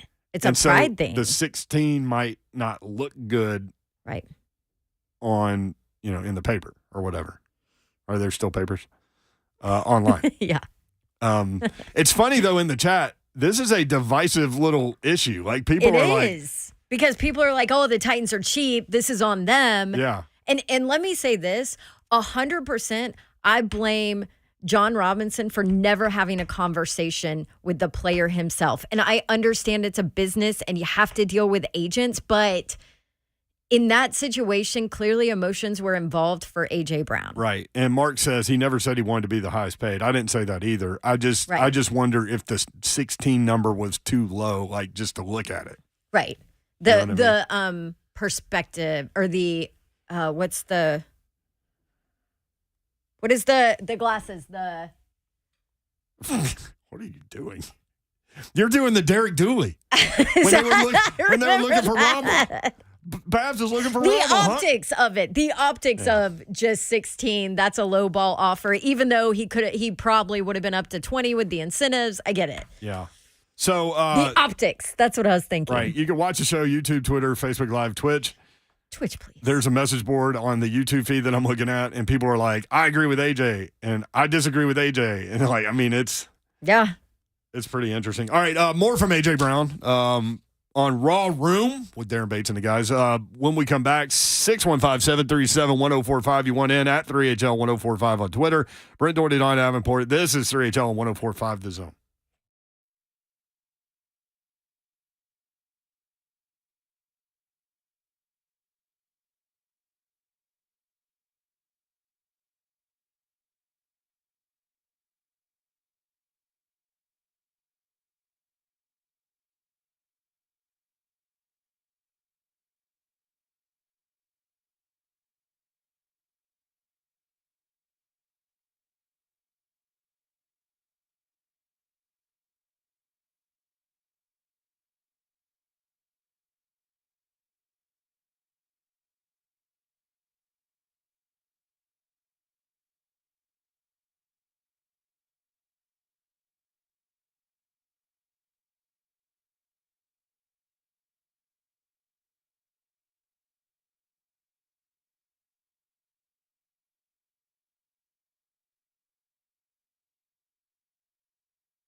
Great entertainment option for you tomorrow night. Belmont back in action at the Curb Event Center, and they're taking on Indiana State. Casey Alexander, Belmont basketball coach, joins us now. And Casey, I don't think Larry Bird's walking through that door, but this is a good team. Yeah, really good team. They've won 7 in a row and are playing exceptionally well. They're a game ahead of us in the standings, so it's one that we need to get and can help our cause toward a first-round bye in the conference tournament next week. Yep, 6:30 p.m., the last regular season home game for Belmont. And I know when you get down to the wire, you've got 2 regular season games left. What changes from a coaching perspective, if anything? There's not a whole lot left you can do at this point in time. The main thing, honestly, is keep your guys as fresh as they can be and, so that they're the best prepared to go win some games. March is a fun time for everybody, and it is upon us. We've got these 2 left and then the tournament next week. Love it. Casey Alexander, Belmont basketball coach, Belmont, Indiana State tomorrow at 6:30. Tickets, BelmontBruins.com. Get some. Go watch some great basketball tomorrow at Belmont Curb Event Center, BelmontBruins.com.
3HL 1045 The Zone, working through A.J. Brown's conversation on Raw Room, Darren Bates' podcast,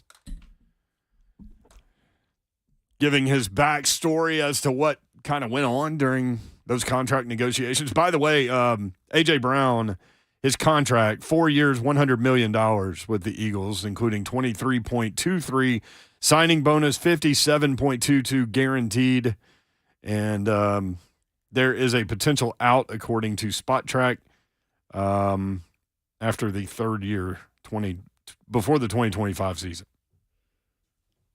His dead cap number goes from, well, it's 39 last year, 34 this year, 25, then it goes down to 15 on that potential out. Everybody's putting those potential out parts of these contracts in like year 3. You notice that? Mm-hmm. So it's really a 3-year deal. Yeah, making sure everything's going okay. Yep. For both sides. And that both sides are happy. Right, Hunt? That's right. It's all about making sure everybody's happy. And you think A.J. Brown's happy you're getting all this out, maybe? No, because he wouldn't keep talking if he was happier. Well, like you keep talking about your ex if you're not over your ex. That just nailed it. It's like scorned ex. That's how it comes off. Well, we've got more. Are we going track 3 now? Track 3 is going to be Don's favorite. Okay, that's good. That's sets the expectation level. I like it. A.J. Brown, who he called first after he was traded. Ended up calling Tannehill, but I think I called Logan first. So I'm like, bro, I'm out of there, bro. Like, he traded me. They just traded me. He like, what, for real? I'm like, bro, this bitch got to go down like right now. So ended up calling Logan Tannehill. Woodside. It was like either before or after. And so Jalen calling me, I wasn't really answering that first time. And then when it went down, ended up talking to the coaches, Nick, how y'all doing? Then Jalen called me. I was still crying when I was talking to the coaches. Wow. Logan Woodside. That's right. See, What a look at great that. They were teammate. tight. Your boy. That's my guy. Where? Logan. Jay-Z Nash 615. Why are we still talking about this? OMG. Have you not been on Twitter? Everybody's talking about this. So we thought maybe we'd spend a segment or two on it. Because it's interesting. fascinating and it's interesting and it's like a freaking like Real Housewives of the NFL episode. It's almost 1 year later. Like we're getting close to the draft when this happened. Yeah. And we've had all of these questions. And yes, we think we have answers, but we are at least getting something that we can consider to be real answers to things we've asked questions about for the last 300 days. Actually getting answers. Like, seriously, what else would you rather talk about right now? The XFL. You're doing a game on Sunday. I guarantee you that dude doesn't want to talk about the XFL over this. Hey, I'm all in on the XFL. It's awesome, but this is way more interesting. Shane says, I wish AJ would keep the Titans name out of his mouth and move on. Keep my team's name out your mouth. Yeah. There you go. All right. So track number 6, Hunk. We're doing this Howard Stern style.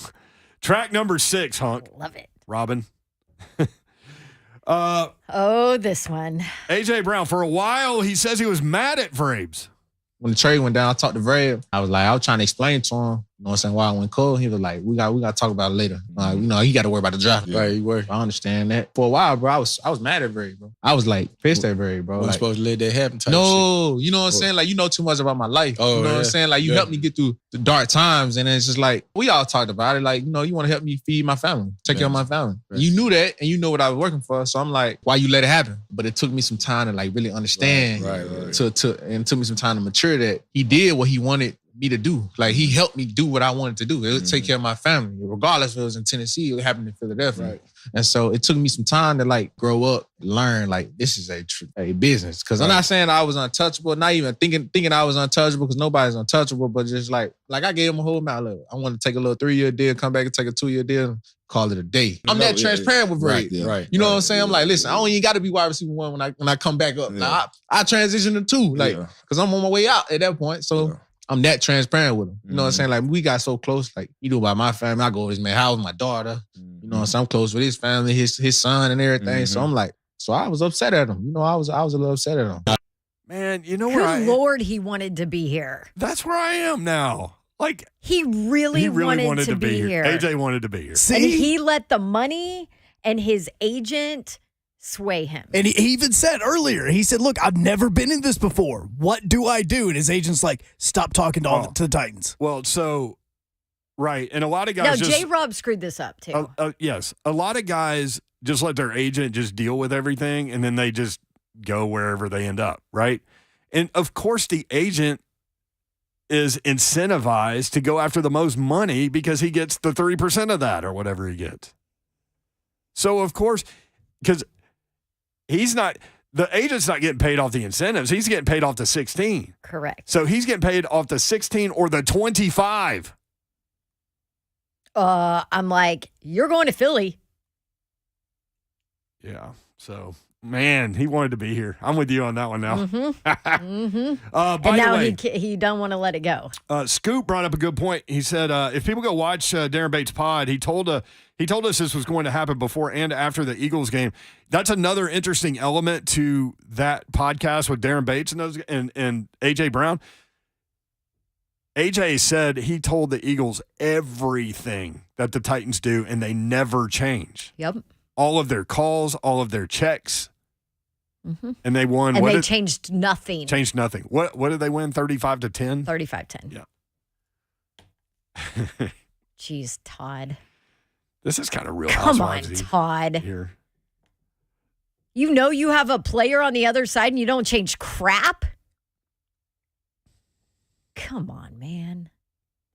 I remember. Not to mention year over year. Like colleges change stuff year over year. Come on. He sat down with the staff and said, this is what this means. This is what that means. This is what it is. And you wonder the reason why the Titans got smoked in that game. I mean, there were other reasons, but come on, dude. The hell? 615-737-1045. Like, I can't even. Yeah, like you want to feel bad for him when you hear all the audio that we pull, and then you hear the part where he sits down with the Eagles staff and went play by play, saying what every single call meant, and you're like, dang, dude, come on now. No, my dang dude is Todd Downing. Well, dang dude Downing. Offensive staff. How do you not change verbiage and call like what? In Downing's defense, No.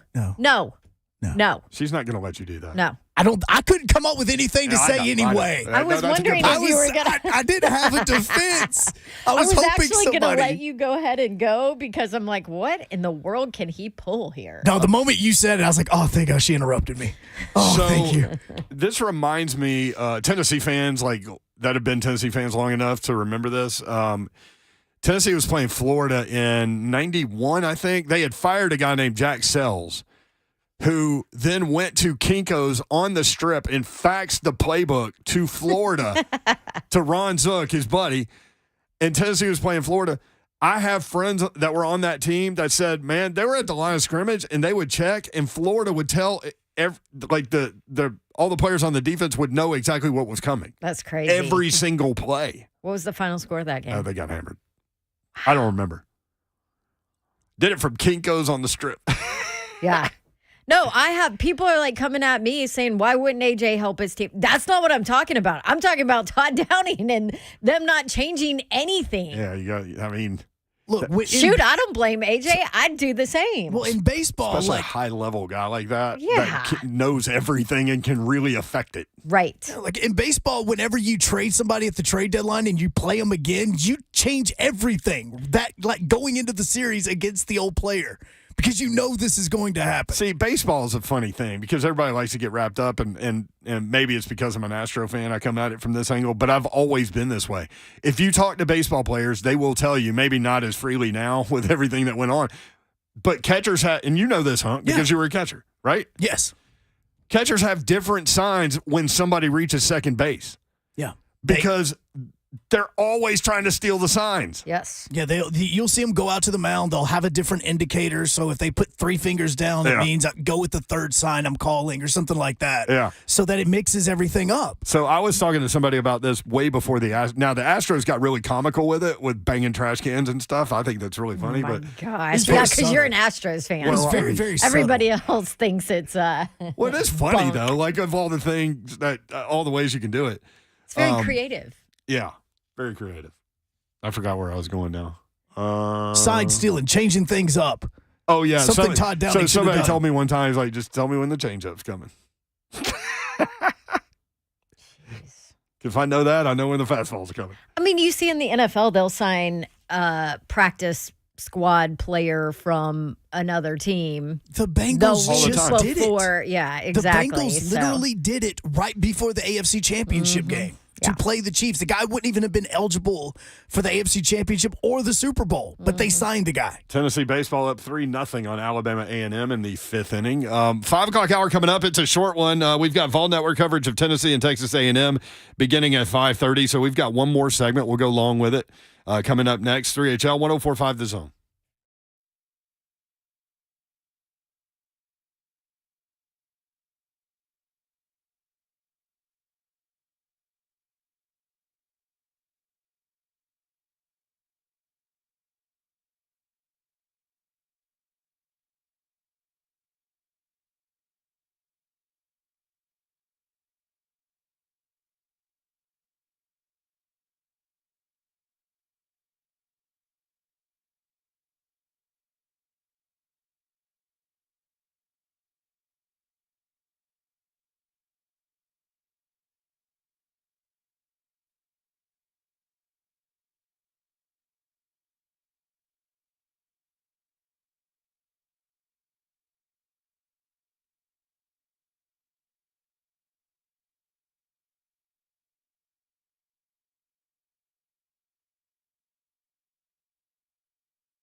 What's happening, people? Ron Slay here, and let's get talking about Superbook Sports, man. Let's dive into the Superbook Sports. Let's bet for the weekend. Got some big games going on this weekend, too, in basketball. What you gonna do? You gonna ride with the Paul Slay?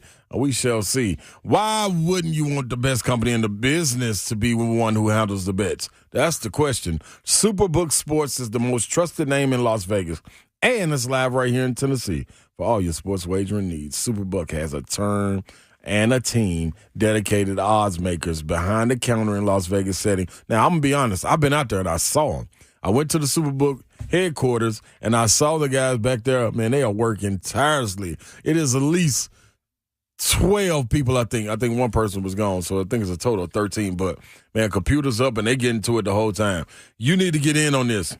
Right now, you can look ahead to hockey and hoops, postseasons, and place a bet on who you think would take the title. It's all up to you. You can download the Superbook Sports app or visit superbook.com to wager and win today. So pick up your mobile device and get to it. Visit superbook.com for terms and conditions. Gambling problem, call 1-800-889-9789. What do we say when we get the money, people? Book it. Buddy Allen Carpet One, they're your flooring experts, locally owned and operated by the Allen family for more than 55 years. Zach, Jenna, and Judson Allen are in the store every day, and you're going to get care with your flooring process from your flooring project from these guys. Not a big box store that'll turn the installation over to somebody else, just some random 1-800 number. These guys will take care of the installation, too. They're with you all the way through your flooring project. 2405 at Lebanon Pike and Donaldson, 615-883-3289. BuddyAllenCarpet1.com.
Good evening from the Superbook.com sports desk. I'm Joe Hunk. A lot of sports going on right now, as a matter of fact. Vanderbilt, Central Arkansas going down right now over at Vanderbilt's campus, meaning it's a tie game right now, so they don't have a score. But in Knoxville, Tennessee currently up 3-0 on Alabama A&M. Coming up in an hour from right now, the number 11 Tennessee Vols get ready to take on the number 25 Texas A&M Aggies. Tip-off at 6. We will have pregame for you beginning at 5:30. And the Titans are going to be looking for a new assistant special teams coordinator, as Chase Blackburn was just hired by the LA Rams to be the special teams coordinator. For all your foundation repair waterproofing needs, you need to visit USSTN.com. Breaking news at once on your home for the Vols, the flagship station for your Tennessee Titans. And home to 3HL. This is 104.5 The Zone.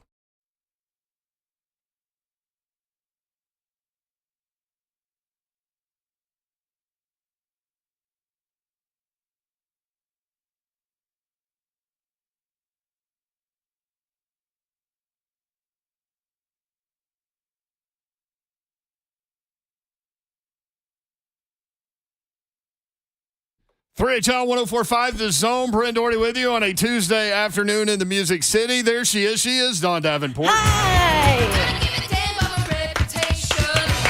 Happy Tuesday, people. What's up? What is up?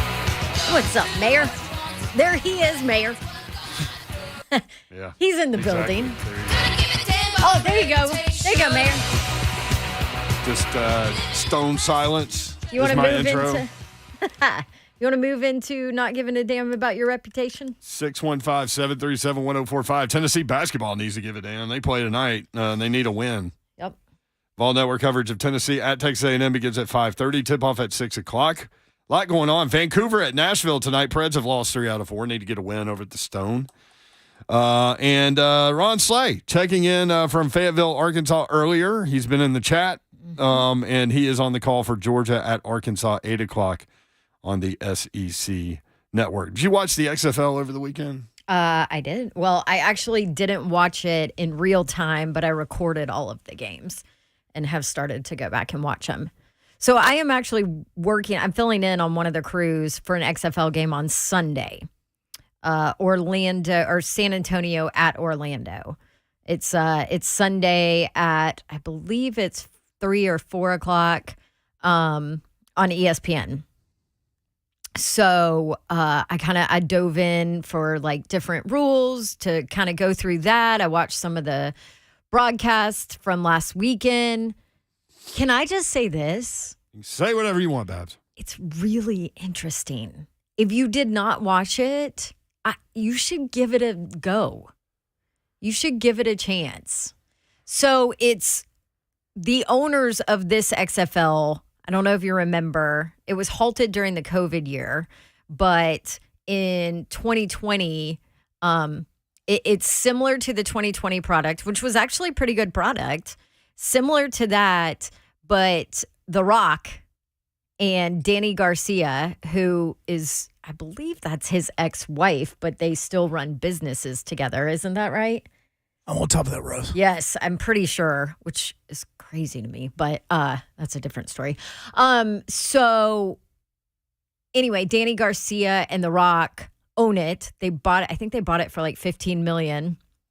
And they're rocking it. They were at every single opening game, and their whole thing is this is all about the fans. It's all about entertainment. It's all about access. It's all about the fans. And Danny Garcia was talking about it this past weekend. So if you didn't watch the XFL, here's what she said about it as to why you should watch the XFL.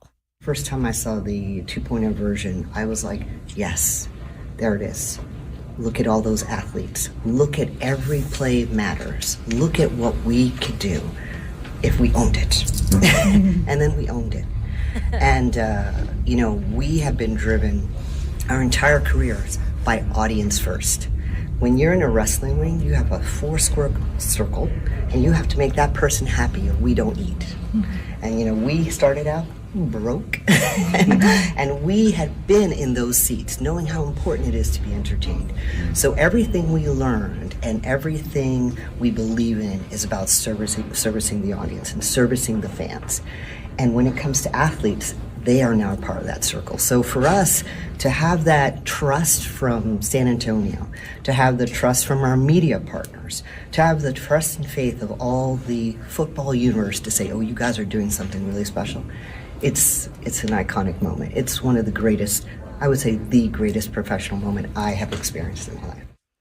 So there you go. It's all about serving the fan. It's all about giving access. So basically everybody's mic'd up in this.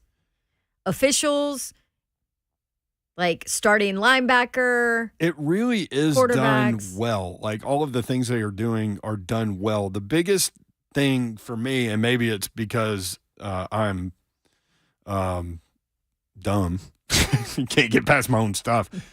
But it's like we were talking with someone on Radio Row about the XFL, and he said, and this is a big football guy, and he said, I can't do sports that are out of season. Right. And it's funny because, like, I remember a couple of years ago watching and thinking, man, these are all really good ideas and things like that. And I'm listening to what she's saying and what you're saying, and I'll try again, but I always seem to go away after a couple of weeks. Mm-hmm. Because it's out of season? I guess. Well, because you have something else that comes up, like we were talking last week. It took Bama, Tennessee for us to get into college basketball. And we're like, wait, we're here now. Some of you. I was already there. Well, yeah, exactly. But then what's going to happen on Saturday when Tennessee is playing and then there's an XFL game? Which one are you going to choose? Because now you're heavily involved in college basketball. You know, it's the same thing like with baseball. Like, yes, we're in February talking about baseball, but people aren't going to – there's going to be a moment where the switch turns over to that, and that will always go over the other option, which would be XFL, USFL, or something like that. I will watch Babsy. So, thank you. Yes. So, is your job on the sideline different with this group? Yes. Very different. You have much more access? Is that I what have 100% whenever I want, wherever I want access.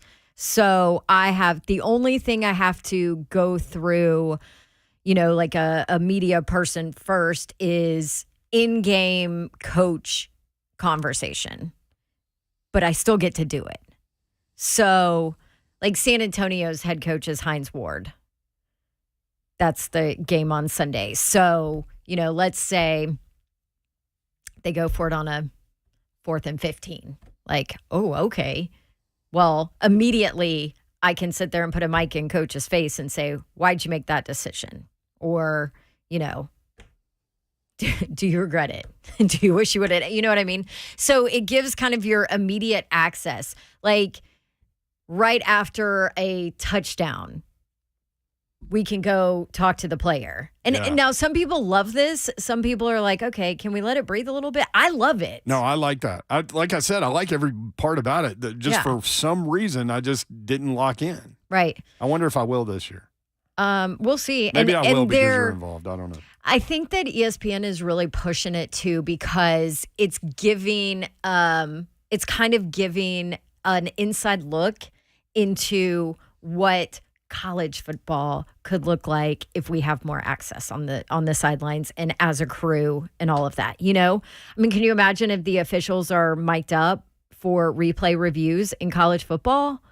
That would be amazing. But now, obviously, the NCAA is in each individual conference is very cautious and careful with that. But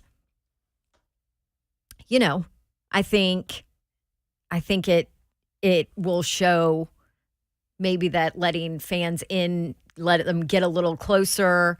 And XFL is like way in. Like coordinators are mic'd up talking about. You can hear them do play calls. Like that's never going to happen in college football, obviously. But you know, it's pushing the extreme of access and putting the fan right there in the middle of this football game. It's pushing kind of that extreme, and maybe a little of that access might bleed over to college football. I mean, that would be amazing, right? Yep. Steven on YouTube, if Dawn ever comes to Houston for a game, I'm going to be there and I'm going to scream, Twitch, please. Oh, I will respond to that. You can watch the show on YouTube, Facebook Live, Twitter, and Twitch. Yeah. And Twitch. And Twitch, Dawn. Twitch, please. We weren't moving forward until you said that. All right. Davenport found a story in Sports Illustrated. College football commissioners considering 4 changes to shorten games. This comes up every once in a while. Yes. And I feel like it comes up every year, doesn't it? I'm against it. I want Georgia and Alabama to last 6 hours. Okay, well, I want Tennessee and Florida to last 5.5 hours. Boy, CBS loves you. Do you want Kentucky and Missouri to last 6 hours? Yes, I love football. I'm the wrong guy to maybe be commenting on this. They're trying to. That is very true. Yeah, they're trying to shorten the game. And they think if they shorten the game, that's fewer plays, that's fewer injuries, all of those things. So here we go. Here are the 4. You ready? Yes. There are 2 non-controversial deals, according to this story. Number 1, prohibiting consecutive timeouts, i.e. icing kickers. I'm all for that one. Good. Isn't that frustrating to watch a guy call like multiple timeouts? I'm like, damn it, just kick the ball, man. Let's go. I will say this. I talked to James Wilhoit about this one time, and I got a surprising answer to me. He said, James Wilhoit, who was everything at Hendersonville, went to Tennessee, broke all these records at Tennessee, beat Florida in 2004, all this redemption, all of these things. Isn't this like a family of kickers too? He's in, that's Colquitt's. Oh. Wilhoit is also on the staff with the Titans and working at Brentwood Academy, I believe, still. Okay. But anyway, I asked him one time about icing kickers. And you know what he said? He said, I'm actually more nervous if they don't call a timeout. He goes, if they call a timeout, that allows me the opportunity to get my breathing down better, to slow my heart rate, and to concentrate on what I'm doing. Isn't that interesting? Yeah. He also said the kicking shoe. We always joke about the kicking shoe. Like, kickers always got to have the kicking shoe. That's actually on the plant foot, not the kick foot. I didn't know that either. I like it when you look at me because Dawn gets amused at the things that I find fascinating. By the way, the kicker that was kicking off in the Super Bowl that slipped and fell did not have a kicking shoe on. Uh-oh. Dun, dun, dun. They showed a close-up of his cleats. A.J. Brown stole it and mailed it to Logan Woodside. They're buddies. Are you thinking about me because I'm thinking about you? Yeah, here's a kicking shoe, bro. Yeah. Number 1, prohibiting consecutive timeouts, i.e. icing kickers. Number 2, no longer extending a first or third quarter for an untimed down if the quarter ends on a defensive penalty. You just do it when you come back. I don't know why that's ever a thing anyway. Yeah, I'm all right with that too. Right? Yeah, because, again, it's not like you're affecting the game. Hit me when you come back. Yeah, just I'll come go back. pee. Let's get our 5-minute timeout for commercials and come back and run the play. Yeah. In a third proposal that is garnering wide support, the clock will continue to run after an offense gains a first down, except inside of 2 minutes in the half. So the clock will continue to run. See, I like comebacks in sports, right? Like this limits your comeback opportunities. Right. And I hate that. You hate which one? I'm on your side. Yes. Yes. So stop the clock in college football after first downs. That's an advantage for the offense if they're trying to come from behind. Especially if they don't have timeouts. Like, that's the team it helps the most. If you don't have timeouts in the NFL and you get the ball in the 15, you're screwed. I appreciate that difference between college and the NFL. I do. Yes. So somebody, there were like officials that tracked all of this last year. Dennis Dodd was talking about it on CBS. And the offense loses about 7 plays a game if that rule goes into effect. 7 plays a game. That means Heupel's going to go faster. He's going to try to find those 7 plays. He's going to have to. Yeah. Now, again, I'm on board with this just because I don't like the whole game gets paused after a first down. I'm on board with this one. All right. We disagree on that one. But I like it. If I'm an offense trying to make a comeback, like get the first down so the clock stops. I'm okay. I don't care. I'm okay either way on that one. I'm good with it. All right, Babs.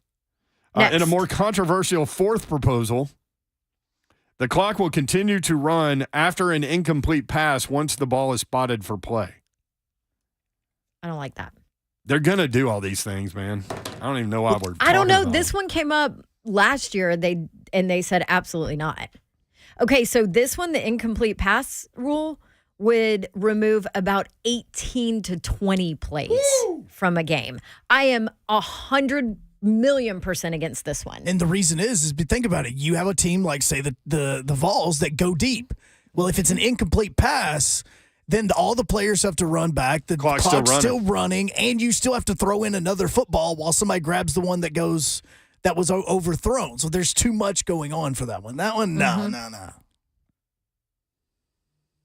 I don't like that one. Again, maybe I'm alone on an island, but I like these SEC clashes lasting all damn afternoon. Do you know what half the issue is? What?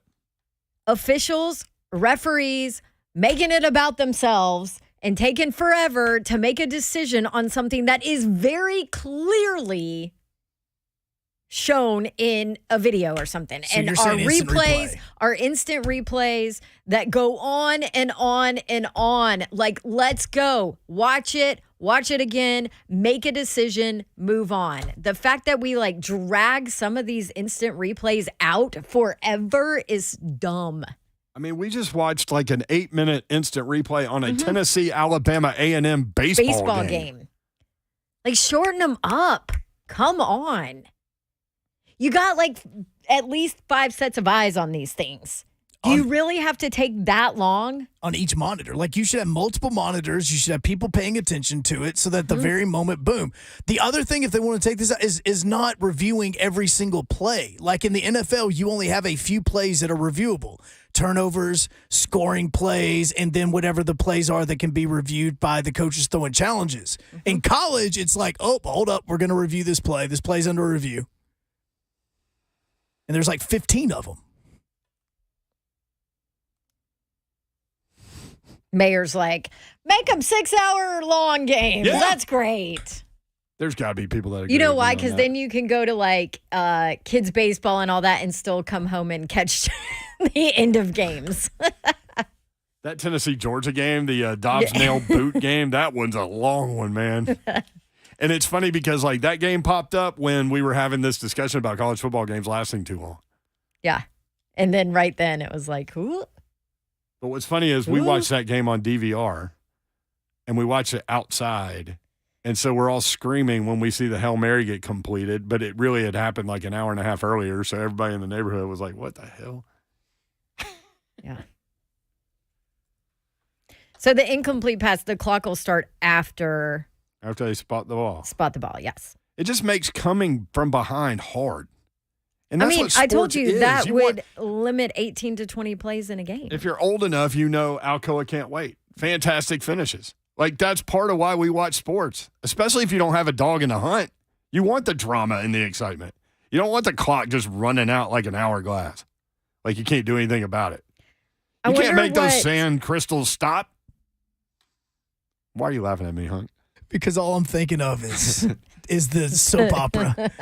Days of Our Lives. Are the Days of Our Lives. No lie. I started watching Young and the Restless when I was in college, so I would have something to talk to the girls about. That is crazy to me. Have I told you that before? Yes, you've said it on air, and I'm don't tell people that. Well, I know you tell people everything. Yeah. Are we out Was of I here? supposed to give away something? Oh. Yes, as a matter of fact, you could do it right now, as a matter of fact. All right. You've got 45 seconds. There you go. 1045, the zone ticket window is open thanks to Window Nation. Caller number 5 from Babs Prize Closet, Artisan Custom Closets, a family 4-pack of tickets to see Belmont's men's basketball team versus Indiana State on Wednesday, tomorrow. Caller number 5, call Hunk right now, 615-737-1045. What time we out, Hunk? Oh, you're on about 5 seconds. Oh, okay. Actually, it's about 10. All right. Calling all Nashville SC fans, listen to Ramon, Kayla, and Will to find out how you can do a bunch of things with regard to Nashville SC. We are on our game Tennessee today. basketball next on 104.5 The Zone. See ya.